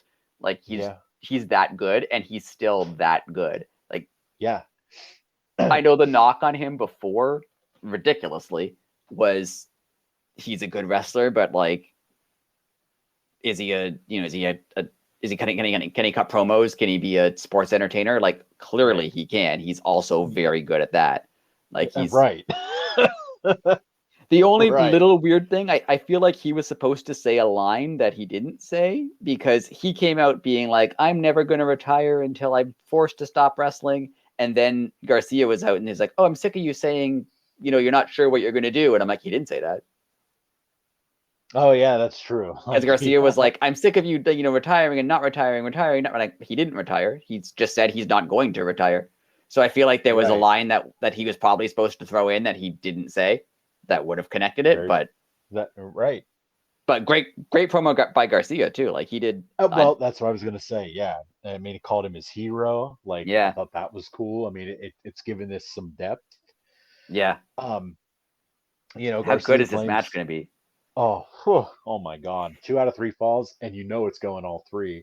But then again, I was thinking maybe it's not. Maybe they just give Danielson 2 in a row. Yeah, that's true. That you never see that, but I'm sure that would be cool. Yeah, to be like, all right, kid, are you done? Like, yeah, yeah. I think they might give this match like 45 minutes. Like they're going to give it a long time on Dynamite too. It's gonna be big. I liked how Danielson basically he said sports entertainment's a bunch of BS. Yeah, and basically said we were going to ask you to join, but you did this instead. So right? Congrats. Like, Oh, it was like he basically spit in his And I face. think that's actually true. Like I think they did want, from what I've heard, is they did want him in the Blackpool Combat Club, and Oh yeah, it would make perfect Jericho's like, sense. no, I want him too. Oh, so that was like a little dig at Chris. Yeah, Oh, like that was go. like a real thing that actually happened. Oh wow. Go Danielson. Um, and as you just said, we learned this Wednesday we get a 2 out of 3 falls match. And get, like I agree, it's gotta go. You almost gotta maybe like start this at like quarter after 9 by the time you have like in-ring entrances and stuff. Like, I think they might do what they did with Omega and Danielson and start the show with it, so you don't know when it's going to end. oh, see, that's true too. Then you don't have to be worried about being screwed for time Yeah, because because then if you they can started cut it it at 9:15, elsewhere. if they started at Yeah, 9:15, you can go, oh, it's going to go for 45 minutes. But that's true. if you start it at 8, it could go 20 minutes. It could go an hour. Like you don't know. That's true. And you're right. Then for TV, that you can cut if you have to. Yeah, yeah. You can if someone was supposed to cut a 2 minute promo, you cut it to a minute or so. You Yeah, know, like, or if they're doing pre-tape promos, just don't air one. Like, right. you Put can it on air it Rampage or Friday. something instead. Yeah, Yeah, or just yeah, air it Friday. Put it on the internet. Like it's yeah, Um, thought it was really cool. We had the AAA World Mixed Tag belts on the yes. line. That's such a mouthful to say. Uh, Sammy and Ty, I almost said Conte Guevara. Sammy and Ty Guevara, I but think it's she what she used Mello on the show, Ty but yeah, Mello, yeah, yeah, and versus Dante and Sky Blue. yes, Uh, I'm so happy for Sky Blue. yes. Ty showed her technical wrestling ability at the beginning of this match, which I mean, that's what she does. I like that. I like She's that she actually got to wrestle because for a while they were just positioning her as like Sammy's girlfriend or Sammy's fiance. yes, And yes, no, we remembered that like she can wrestle and she did it before, so she doesn't suddenly lose wrestling ability because she's hanging out with her husband. So very right. good. And it was so good. She's so smooth and like no disrespect to Sky Blue whatsoever, but I mean, Ty was even making her look better and smoother than Right. she has been known to be. So, but no disrespect. I mean, Sky Blue is very good, but Yeah, and I'm glad Ty's that she gets to be on TV. yeah, exactly. Um, but then Sky hits the hot tag, which the she tags in Dante, which means Sammy they don't have to tag. He just has to come in. Right. For about the next 10 minutes, these guys went back and forth, and I hope this sets up a singles match between them at All Out. Oh, Yeah. I because it think would be that so good. the only reason it wouldn't is didn't Eddie challenge Sammy for All Out? Oh, he did challenge him I mean, for All Sammy Out. I hasn't forgot about answered. that. He might not accept, Well, that's true. That's true. which would be a good move actually. I like that AEW kind of has a little bit of doubt that he might accept. Like it's not a given. That's true. That would be very cool. He Like, could just say, "No, I don't want to. I don't need to." yeah. I'll just That'd make make Eddie Eddie so so mad. mad. I was just gonna say, uh, oh wow. Then Ty hits the Ty KO, and they get the pin. I thought it was a solid match. It got them on TV. It got Sky Blue on TV, and it got the AAA mixed tag belts on TV. Yeah, it was good. Do you think they're gonna keep uh keep the mixed tag belts on TV? Like not necessarily weekly, but do you think it'll be defended again in Yeah, AEW? I think so. They have a couple, male female teams now that I think they could That's have true. an occasional match. Like they're not going to do it every week but like every month or so. Like I could see them doing it, and it's a good way to get people on TV. It's a good way to like give people something like a bit of a storyline. Like they're in a team now, so I think they can do it. Yeah. Um, and I mean I'd like to see it too. Uh, And if I think I've it's mentioned this before, from what I've heard, is AAA does not care about how their belts are shown on other networks. They just want their belts on TV. Like if they oh, let it's that another free advertisement. Yeah. if they let another company win their title, like you can use it in whatever way you see fit. Use it. Like they're not like going there being like, no, we can't have that match because they don't really care. So so I mean, you could even have people like if like a mixed tag would come in from like Impact, they wouldn't care if Sammy and Ty dropped to them as long as as far as they're. I know, is they don't care as long as the belts get to be on TV. That's super cool. And the person, and obviously the people who win them when AAA wants them back, they have to be willing to go Right. to go to Mexico and have that match. But Very cool. We had probably the biggest surprise of the week, yeah, maybe of the summer, actually. Uh, I even texted you that this match at the time before it started. I said this match has potential to be like match of the night. yeah. Um, it's Parker Boudreaux versus Sonny Kiss. Uh, it was a total squash. Before, like, obviously we know what happened later, but at the time I felt so bad for Sonny Kiss, being like, Sonny finally gets on TV, and Right, it's like a 10-second match. right. Uh, but do you want to talk about it now, or do you want to wait till when We it can talk actually about it happened? later. We can talk about it later. Okay, okay. But yeah, total squash match.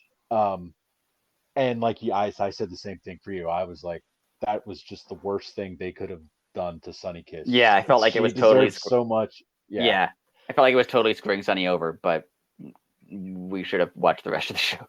yeah. You definitely have to watch the rest of the show. Um, Someone like turned it off in anger at that point and is yes, aware of what happened. Yeah.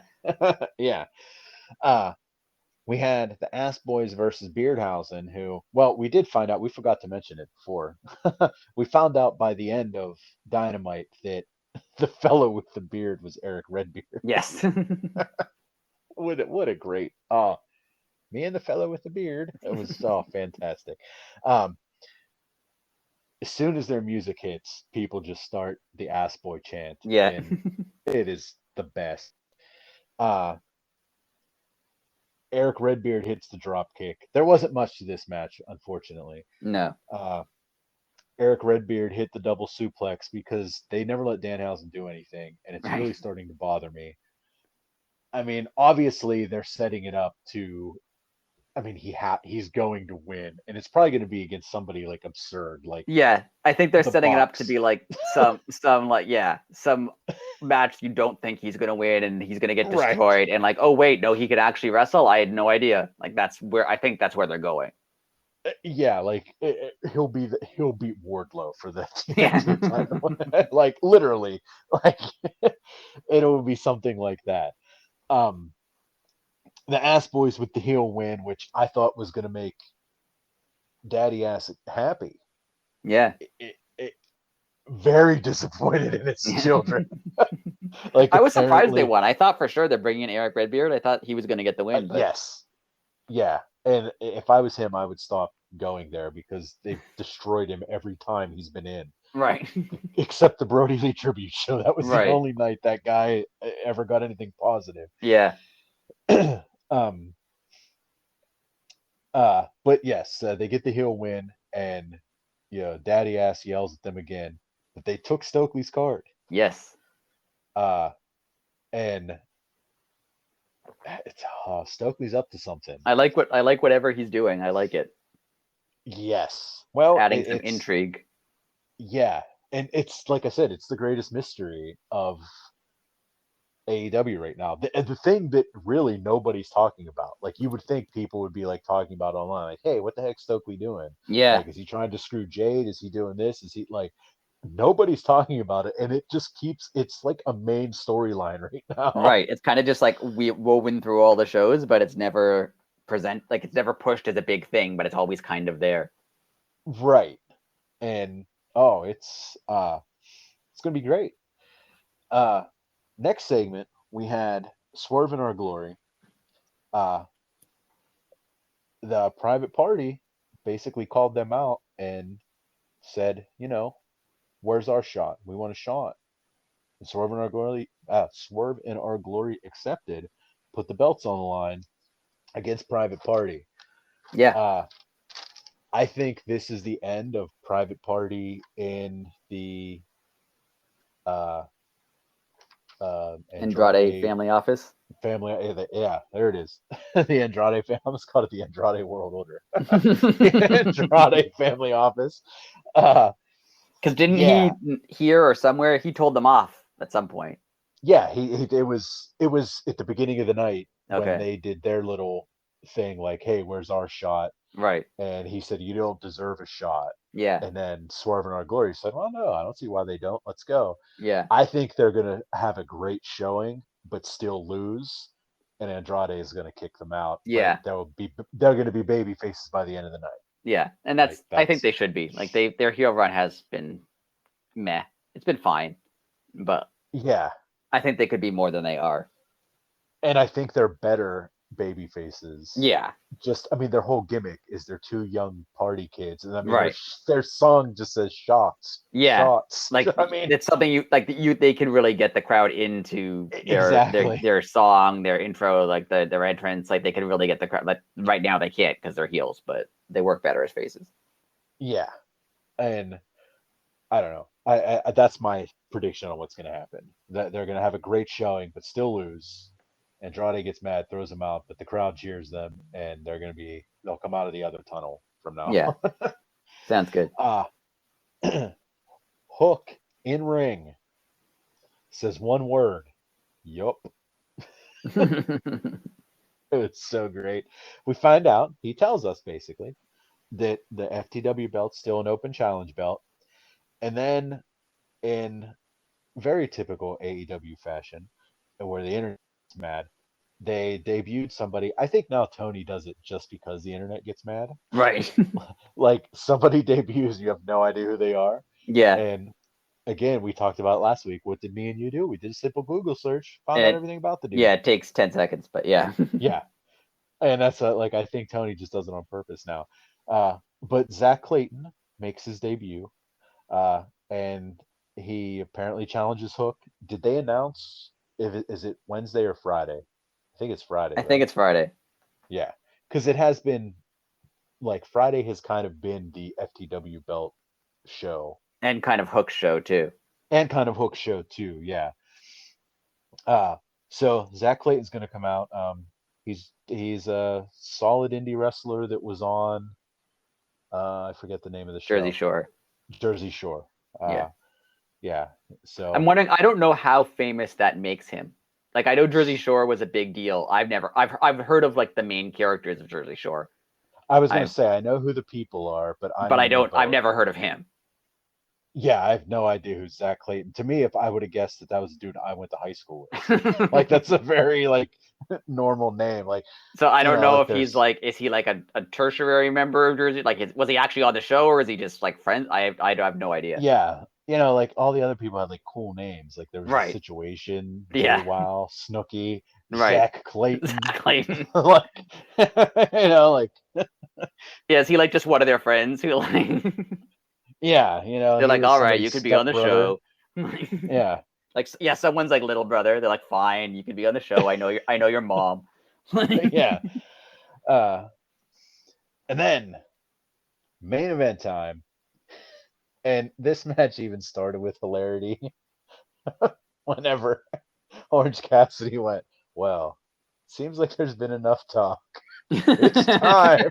And Mark Henry said, "Hey, that's my line." Yeah, that was Oh, I great. thought it was so good.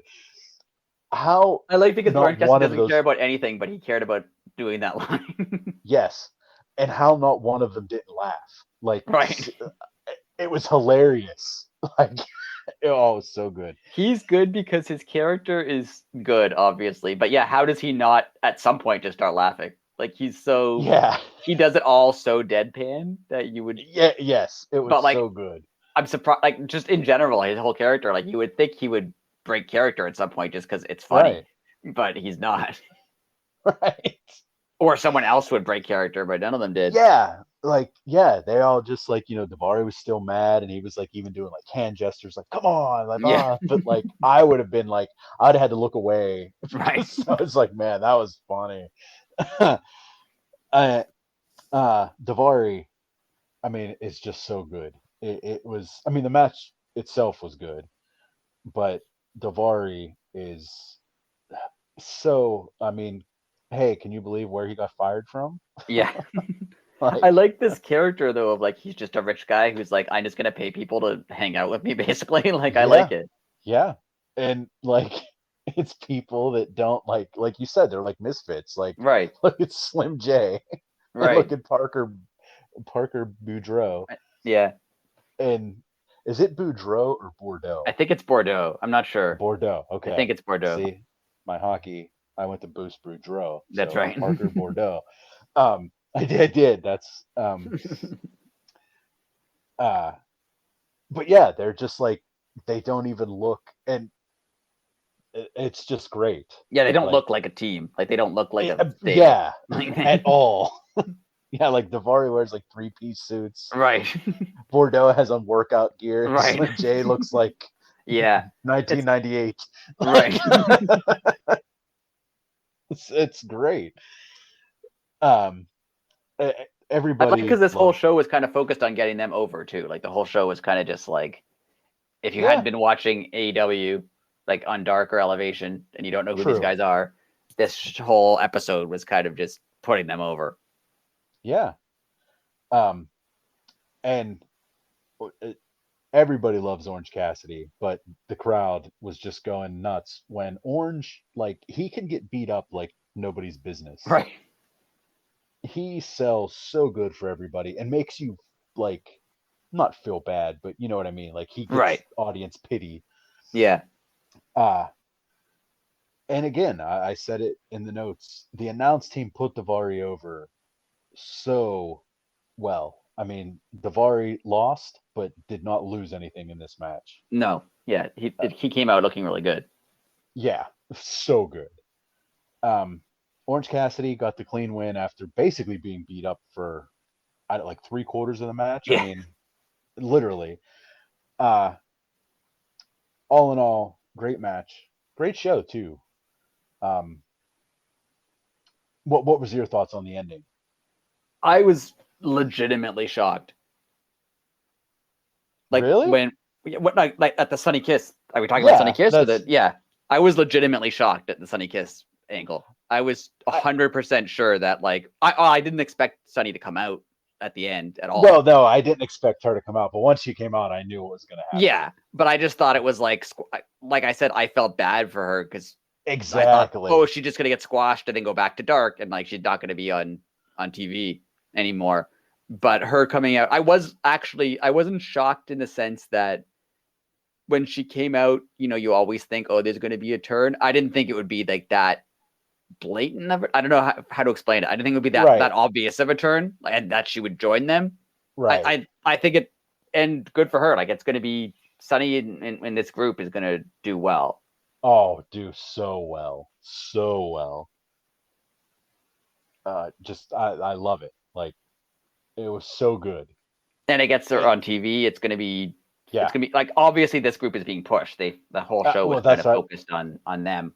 So that's what I was just gonna it's a say. good Like spot for Sunny Kiss to be in. it's a great spot for Sunny Kiss to be in, and it really makes you think. Like they're doing the Fabulous Freebirds rule with the Dark Order in the trios tournament. Do the Trustbusters now have Yeah, that's a true. fourth? Yeah, Like that's true. is so. Oh, it was done so well, and just so well. It was done so well. Like it, great for Sunny. Like I'm just so happy. And you immediately had so much sympathy for Sunny at after the Yes. squash. You're just like, oh, Yeah. I felt actually bad being like, oh, Yeah. Sunny just got on TV. Finally, hasn't been on TV in whoever knows how long, and Exactly. then she just comes in and just gets squashed. And I was like, oh, Yep. that sucks. But then Yep. you felt so bad for Sunny, and then nope, Sunny's actually terrible. Like you should not feel bad for her. Look what she Right. did. So, Yeah. And like, oh, it was so good. And we're in for something with them. Like I think, like you said, like they obviously got the group, the Trustbusters, right. got got a big push. Kind of had the show centered around them a little bit, and it was wow. That was just such a great turn and very well done. Yes, very, very good. When the show started, if you would have told me Sonny Kiss was turning heel, I would have not believed you. I would have, yeah, I was right there with you. Like, oh yeah, okay, whatever. Yeah. And it was so well done. And the fact that they let it, excuse me, like they let it sit with you, Right. like that was in the back of your mind. You might not have been thinking about it, like, oh man, they really screwed Sunny over. Like she's been here since the beginning, blah blah blah. Right. And then she comes down at the end, and yeah, like I said, as soon as I saw her, I knew. But I was like, oh, this is so cool. Yeah. Oh, it's so cool. Um, well, did you do your homework, Mr. Rick? I did. I have a Oh, topic. as do I. Well, it is your turn to go first. All So right. let's. I've kind of alluded to it throughout the podcast. The idea of how people are being wasted in AEW, because Mm-hmm. I mean, obviously Oh the AEW yes. roster is very big. It's large, and everyone knows that. I mean, I don't think Tony Khan set out to make the roster this big.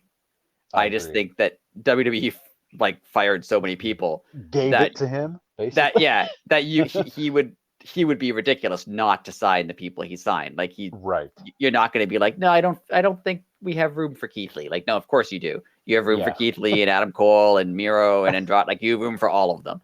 Like Yes. you have to, because you want to run a wrestling company. But Yeah. the idea that any of them are like, or anyone in AEW is being wasted, I can't think of too many people who are being wasted. I mean, even and Sonny Kish this week showed you that. I mean, you can be quote unquote nobody. You can be off TV. You can be Yeah. not, and they can make you a big deal in one show. Like they can immediately turn what you think of someone based on one Yeah. segment, one promo. Like Yeah. Christian Cage, what was he doing a couple months ago? Right, he was Jungle Right. Boy's manager. He was quote unquote wasted. He was nothing. Right, but Right. now all of a sudden he's a huge deal, and there's only so many titles. I mean, even in AEW where there's a lot of titles, Right. but there's only so many titles. There's only so many last match on the card, main event slots, and not everyone is going to be in them by default. Like that can't happen. But I don't think that they're really wasting anybody. Even like people would say, oh, Swerve and Keith Lee, like they're in a tag team and they don't have any credible challengers right now. Like, no, they don't. Like maybe it's not going that well for the AEW tag team titles right now, but they could fix that problem in like 2 Oh weeks. yeah. This is not Exactly. an actual, like no one's being buried. No one you watch and go, oh, I can't see them as a credible. Like they've Right. positioned people like Andrade or Malachi who aren't in main feuds, aren't even in singles feuds, really. They're in teams. Right. But if either of them if they wanted either of them to challenge for like the AEW title, they could get them there in like a couple weeks because Yeah. Right. they Yeah. still present them as credible. They still present them as people who are good at wrestling, which is what the show should be about. People hundred who are good at percent. wrestling. So the fact, Yeah. like, they're not burying anybody. They're not making I anyone look agree. bad. They're not making anyone look like they don't fit in. And the worst they do is they put people in teams or stables. But in AEW, that's not a bad thing. I can see it again. If you're a person who only watches WWE, someone being in a tag team Oh is yeah. a, That's is a like the. step. It's a step down from Yeah. That's the death nail. right. But like that's not the case in AEW. Like Andrade's in a team, or Malachi's in a team, or Keith Lee and Swerve are in a team, but that's not bad when you're in AEW. Like a tag team Right. is a good thing. Tag team Right. is what they focus on. So, I mean, AEW is not perfect. It has problems, Oh, but agreed. I don't think they're wasting any of these guys. Maybe the wrestlers might feel I want to be I want to win a title, or I'm not happy. Like they might think that as a wrestler. And as they should. Yes. Like, go They ahead. obviously, yeah, that if you're JR said this a bunch of times, if you're not here to be in the main event, like what are you doing? Right. You should want to be in the main event. But I also think a lot of them recognize that there's only one main event. And Yeah. There's literally two spots yeah. for And one as for long each as they're guy. being presented as credible, Yeah. any of them could end up in the main event whenever they need it to be. And like AEW has done that. Like, Yeah, like opened a show with what you thought was going to be the main event and then gave you a different main event just so two people can main event. right. And I really I know. think looking at the roster, I mean, outside of guys who are clearly, squash guys or only been on Dark and Elevation, like looking at like the main people who are on Dynamite on a somewhat regular basis, if they wanted to have any of them main event a show, they could, and it makes Yeah. sense. Like you wouldn't be like, what is he doing there? Like he's not a main eventer. Like any of Right. them would. Right. So they're positioning them relatively well because everyone seems pretty credible enough that they could main event at any time. Like you could put Yeah. Andrade in a main event and no one would go, "Oh, that's weird. What's he doing there?" Yeah. Yeah. You And could and put even like any. the Yeah. the the fact that they're not on TV all the time. Like when's the last time Miro had a match? I don't even remember. Like His it last was match against Forbidden Sammy. Door. Was Oh, it? Oh Forbidden no, Door. Yeah. Forbidden Forbidden Door. Door. Yeah, but before that he had a match much longer ago.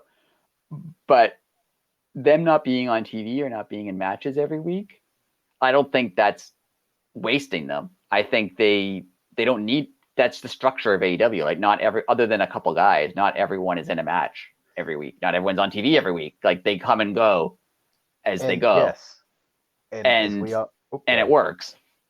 Yeah, it works. And as we always talk about, like Tony Khan, obviously, like us, like grew up watching wrestling in the 80s.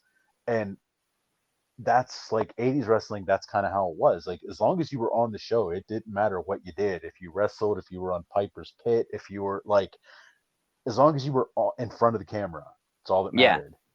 and the And two now it's like, biggest. So go ahead, I, finish I what was you're just saying. gonna say, I was just gonna say, like now it's considered taboo if you're just in front of the camera. Right, Like they want you in the ring all the time, and there's only so many spots, but there's also 2 hours of television to fill, or well, right. three total. You know, so yeah, as long as you're on, that's all that matters. It's all Yeah, that matters. yeah.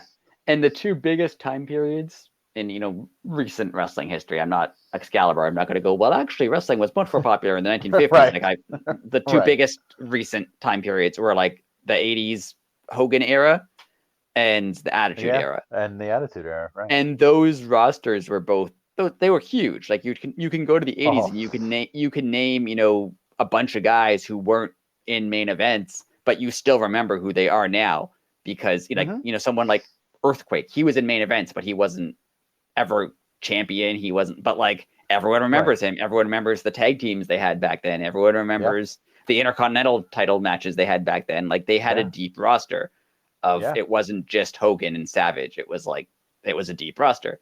And the Attitude Era, same way. Like they had the guys like Val Venus or Al Snow who weren't main events, but you right, remember who they were. That was 20 years ago, and right, everyone knows who these guys are. So you don't have to be. I mean, everyone wants to be in a main event, and everyone should want to be right. in a main event. But you Yeah, don't have to be memorable and to be used well and to be a valued member of the roster. Like I'm sure guys who aren't like people get upset with the Dark Order all the time. Oh, they're not featured enough, but now they are. Like they were off TV for a while, right, and they were back, and they're immediately important again. Like they can just slip them right. back into a storyline. Like they do a good job at moving people in and out. And And I think guys a like lot, Danielson or Punk or something are always going to be on TV, but right. not And everyone because will, and that's fine. They come and go, and it works. and it does work, and I think a lot of that has to do with Tony like realizing what pro wrestling does to people and just giving you time off. Like Right, there is no need to be on the road for 300 days a year like they right, used to. Like right, so now I'm sure some of the people do get bummed out because I mean, those are your friends, those are your coworkers. I mean, right. you know, if they're not booked for a week and they don't get to travel, like, oh, that might have been a city you wanted to see or something. But Right. Like maybe in maybe the the cool part about wrestling for you was getting to go to all those places, right? Like and you're not doing that. Yeah. right, and like, okay, but yeah, you had a couple weeks off and then you're back on the road, like, Right. so like it helps you refresh your body, it helps you refresh your mind, and just changing the environment, like just because they did it that way all the other time, Right. like That's a dumb tradition. Yeah, now you're hearing a lot of like, oh, now that Triple H is in charge, all these people who are being quote unquote wasted in AEW, they're gonna want to come back. Like, Yeah. Guys like Andrade or Malachi or Miro or Adam Cole, because they're not reaching their potential in AEW. But I would argue that they kind of are. Like, they get to do what they want to do within reason. Yeah. Like, they obviously fit it into the show. Right. And all of them, like, WWE, this is not meant to be a rant against WWE, but in the past, I like understand. the Vince McMahon era of WWE, they would bury people. Like, they would have someone Yeah. Oh, lose yeah. and lose and lose and lose and lose until they're not worthwhile anymore. Like, they're no longer viable as a main guy. It takes a lot to rebuild them again. Right. But AEW hasn't. Right. or all kinds of people. Like Shinsuke Nakamura was there. He was in a main event at WrestleMania and then was just like nothing.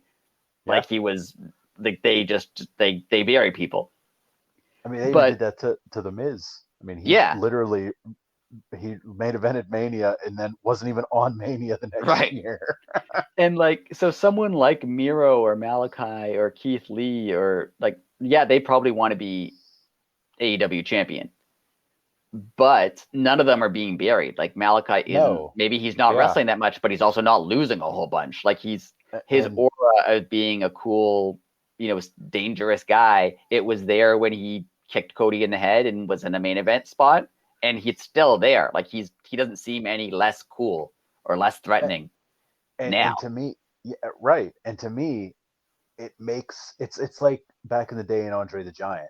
They become an attraction that when they are on, it's special. Right. Yeah, now if Miro had a match, that's a huge deal. Right.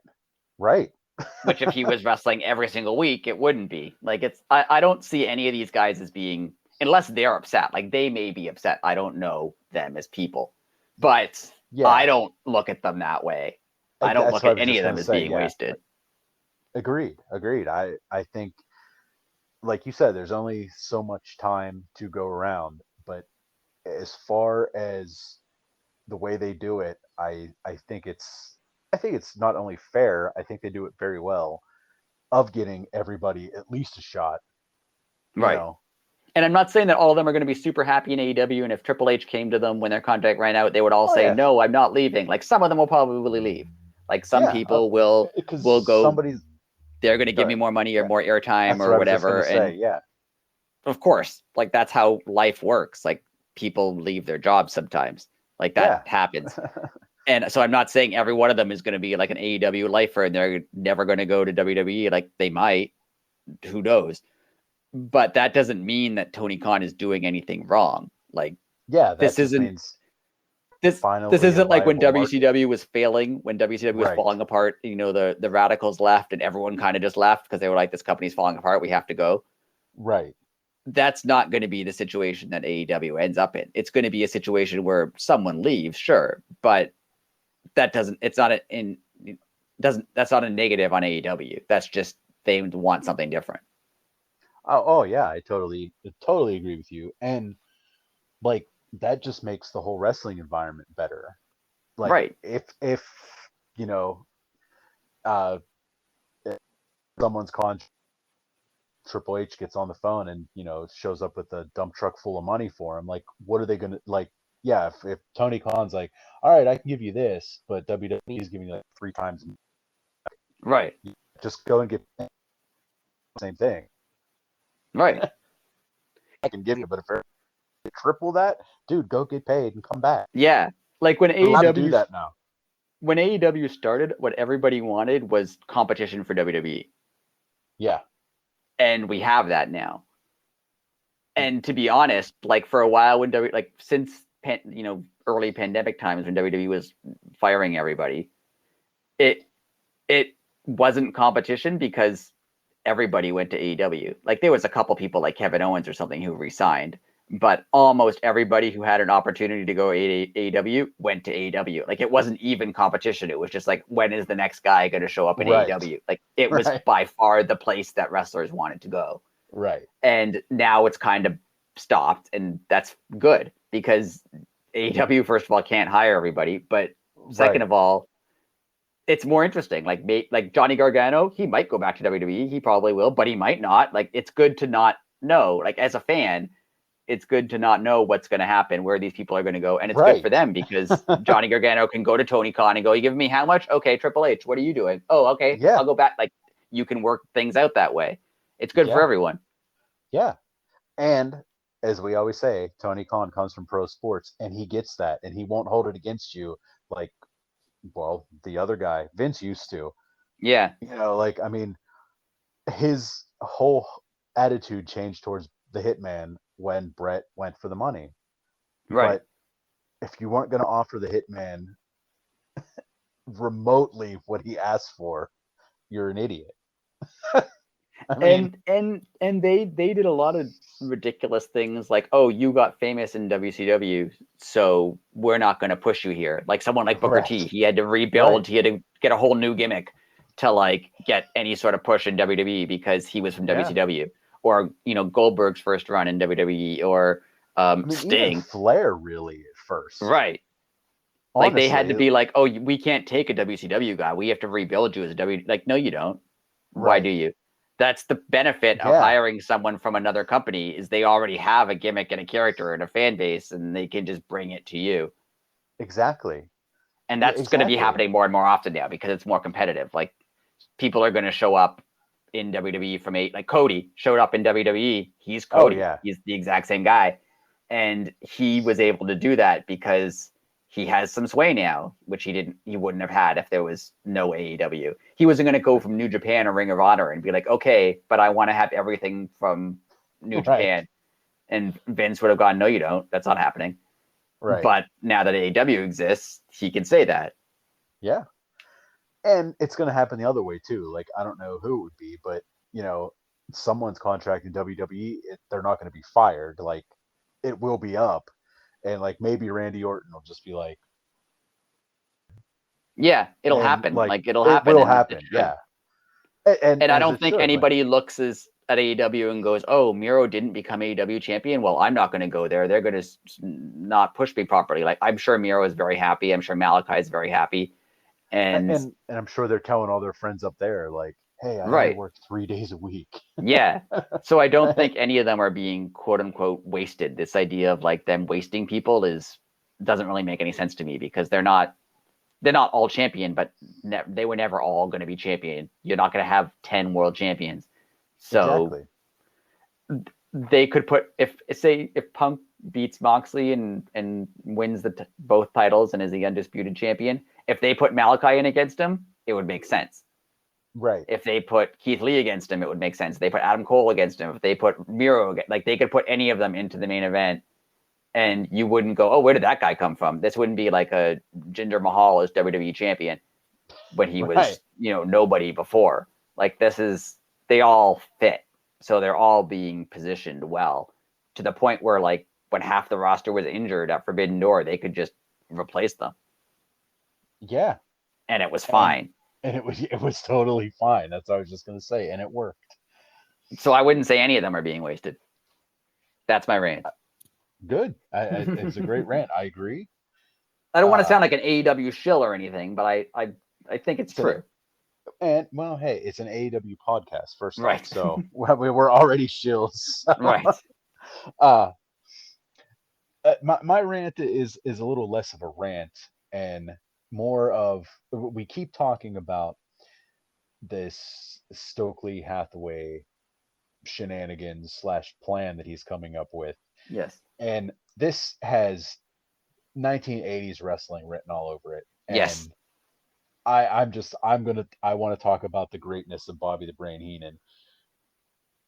Yeah, it feels like one of those stables from the 80s where like they're with Heenan or they're with Jimmy Hart or they're with Slick or whatever, and they have nothing Yeah. in common with one another other than the fact that Yep. they all have the same manager. Yep. And that's what he will do. They won't come down they're not a group per se, They you don't know. even necessarily have a name. Like Heenan's family had a name, but like usually they didn't even Yeah, have names. Like they were right. just all That was managed by the just same guy.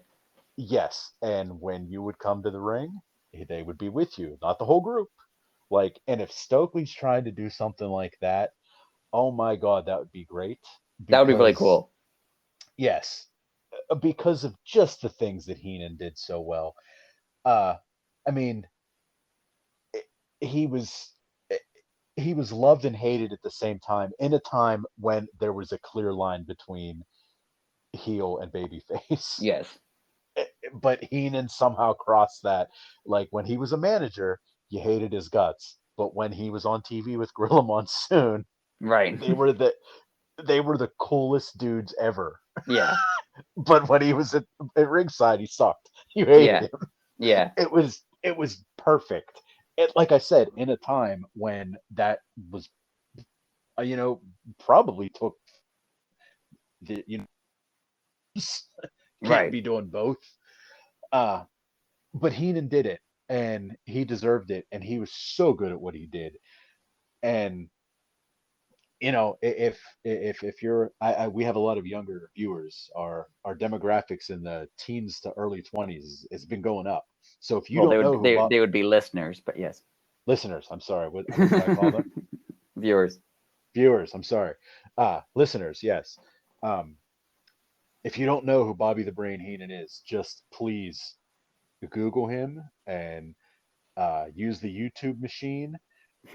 Now, there just does come with a warning. A lot of his jokes does a lot of body shaming jokes. Yeah, it's not gonna. It It's wouldn't work in 2022. it would not work in 2022 unless he did it for comedic reasons.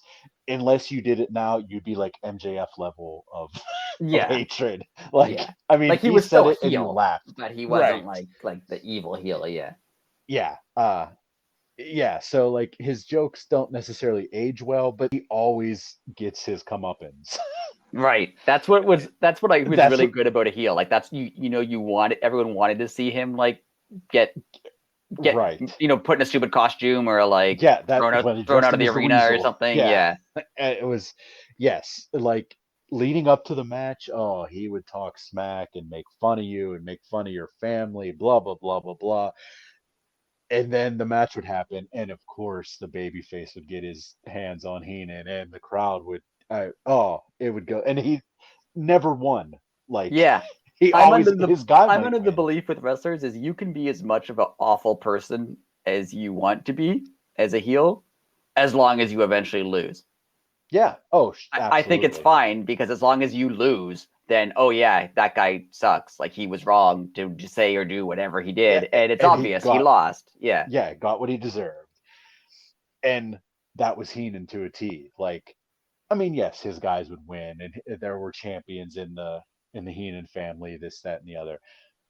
But 9 times out of 10, honestly, 9 times out of 10, he probably cost his right. guy, but he was so valued. Like everyone, if you were in the Ian family, you were. Yeah, and just it uh got to a point where just putting someone in the Heenan family made them more important. yeah, Like you could get any wrestler, and like they split up some tag teams sometimes. Like one of them is Bobby Heenan. You now you're like, okay, that's the more important one. yep, Like I'm going to pay attention to this guy now because he's with Heenan. yep, Like and isn't that how they turned Andre? Like he just came out with Heenan and was like, oh yeah, he's a heel yep, now. I hate him. yep, instantly, Yeah. instantly. It was just, if you want to watch greatness, watch the Piper's Pit before WrestleMania 3. So just type that into your YouTube machine, and I literally probably watched that. I mean, I remember when it happened live, or not live, but it was pre-taped. But I remember watching it on Saturday morning Yeah. and being very mad. uh, but I literally watch that at least once or twice a month to this day. I Nice. watch that and the Macho Man's "The cream rises to the top." Yeah. Oh Good no, Macho Man. I can do a good Macho Man. Many years of talking like the Macho Man. uh, yeah, I also watch all the Macho Man promos. That's like weekly though. That's sad, One of but my that's true. favorite things talking about Heenan was the NWO formation when Hogan came out. People say that he wrecked it by saying whose side is he on. I Oh, don't think he did because he always hated Hulk Hogan. oh, that's true. Whatever Hulk Hogan did was he thought he was going to do. Like sometimes Hulk Hogan would come out and like try to help somebody. He's like, he's going to hit them. That's what he's going to do. Like Yeah, he always thought Hulk Hogan was a terrible person and was going to do the worst thing. So when he said that, it fit. Like, yeah, he he shouldn't be cheering for Hulk Hogan. He's always hated Hulk Hogan, no matter what. Right. Right. And in typical Heenan fashion, when Hogan turned, he was all about it. Yeah, he's like, I knew it. I knew he was going to do Yeah. that. Yeah. All along.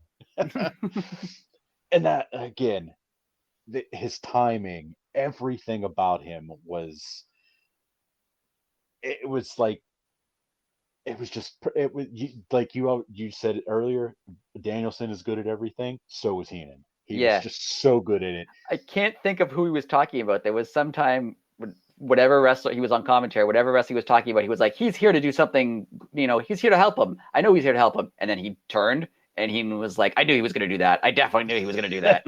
Oh, yeah.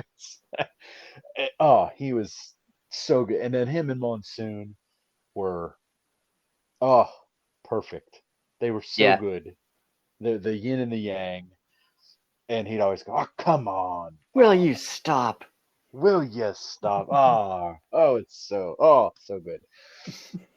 Anyways, I just wanted to reminisce a little bit. We're old. That's great. That's a good point to talk on. We need to talk about stuff like that. And like I said, I kind of tied it in with, I kind of hope that's what they're doing with Stokely. That would be really cool. Yeah, I would like to see that, where like they're not a faction, they don't have a name, they don't wear the same outfits, they're not like a group. Yeah. They're just like all managed by Stokely Hathaway. That would be cool. And he just comes just like Heenan used to, and well, all them guys, Slick, Mr. Fuji, all them, like, yeah. Sometimes you might see one of them like literally in every other match. Right. And like the only time they came together as like a team was like if they had like a Survivor Series match. Survivor Series match. Yeah. Right. Yeah. So that's my rant for the week. Do you have any closing words, sir?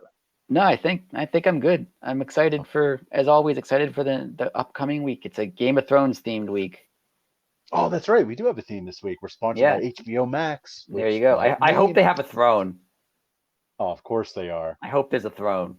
And I hope that like Daniel Garcia sits in it or something. Like, I want there to be a throne. I hope there's a throne, and I hope it was Cody's next tattoo is the bat. And then I hope Daniel Garcia breaks with the sledgehammer. Did you I don't want to stretch this out. It's a long podcast already, but right. I know I take lots of shots at Cody, but you see that he had the throne repaired and it's in his house? No. It is. That's amazing. He posted a picture of it like a while ago on Twitter, and someone's like, "You fixed the throne?" And he was like, "Yeah, my buddy fixed it up." That's so amazing. Because he posted his daughter on the throne, like as a cute photo, and someone's like, "Wait, you have that?" Of course he does. Of course he does. Of course he does. Guaranteed he sits in it sometimes. I was just gonna say he puts his tights on and he just sits in the throne. Okay. Well, yes, I'm also excited for, like you said, we have a theme again. So we have Game of Thrones, and I hope maybe we get the HBO Max rumor deal that that'd be cool. About. Yeah, because it is. They have said it is sponsored by HBO Max. There you go. So hope we get something. Well, on that note, we will call it a week here. And again, everybody, like, subscribe, comment, leave a rating. Remember, yes, and that helps us. And again, numbers keep going up, so we're happy with that. So that is all for this week. So thank you all very, very much. And as always, that was the week that was AEW. Until next time, later.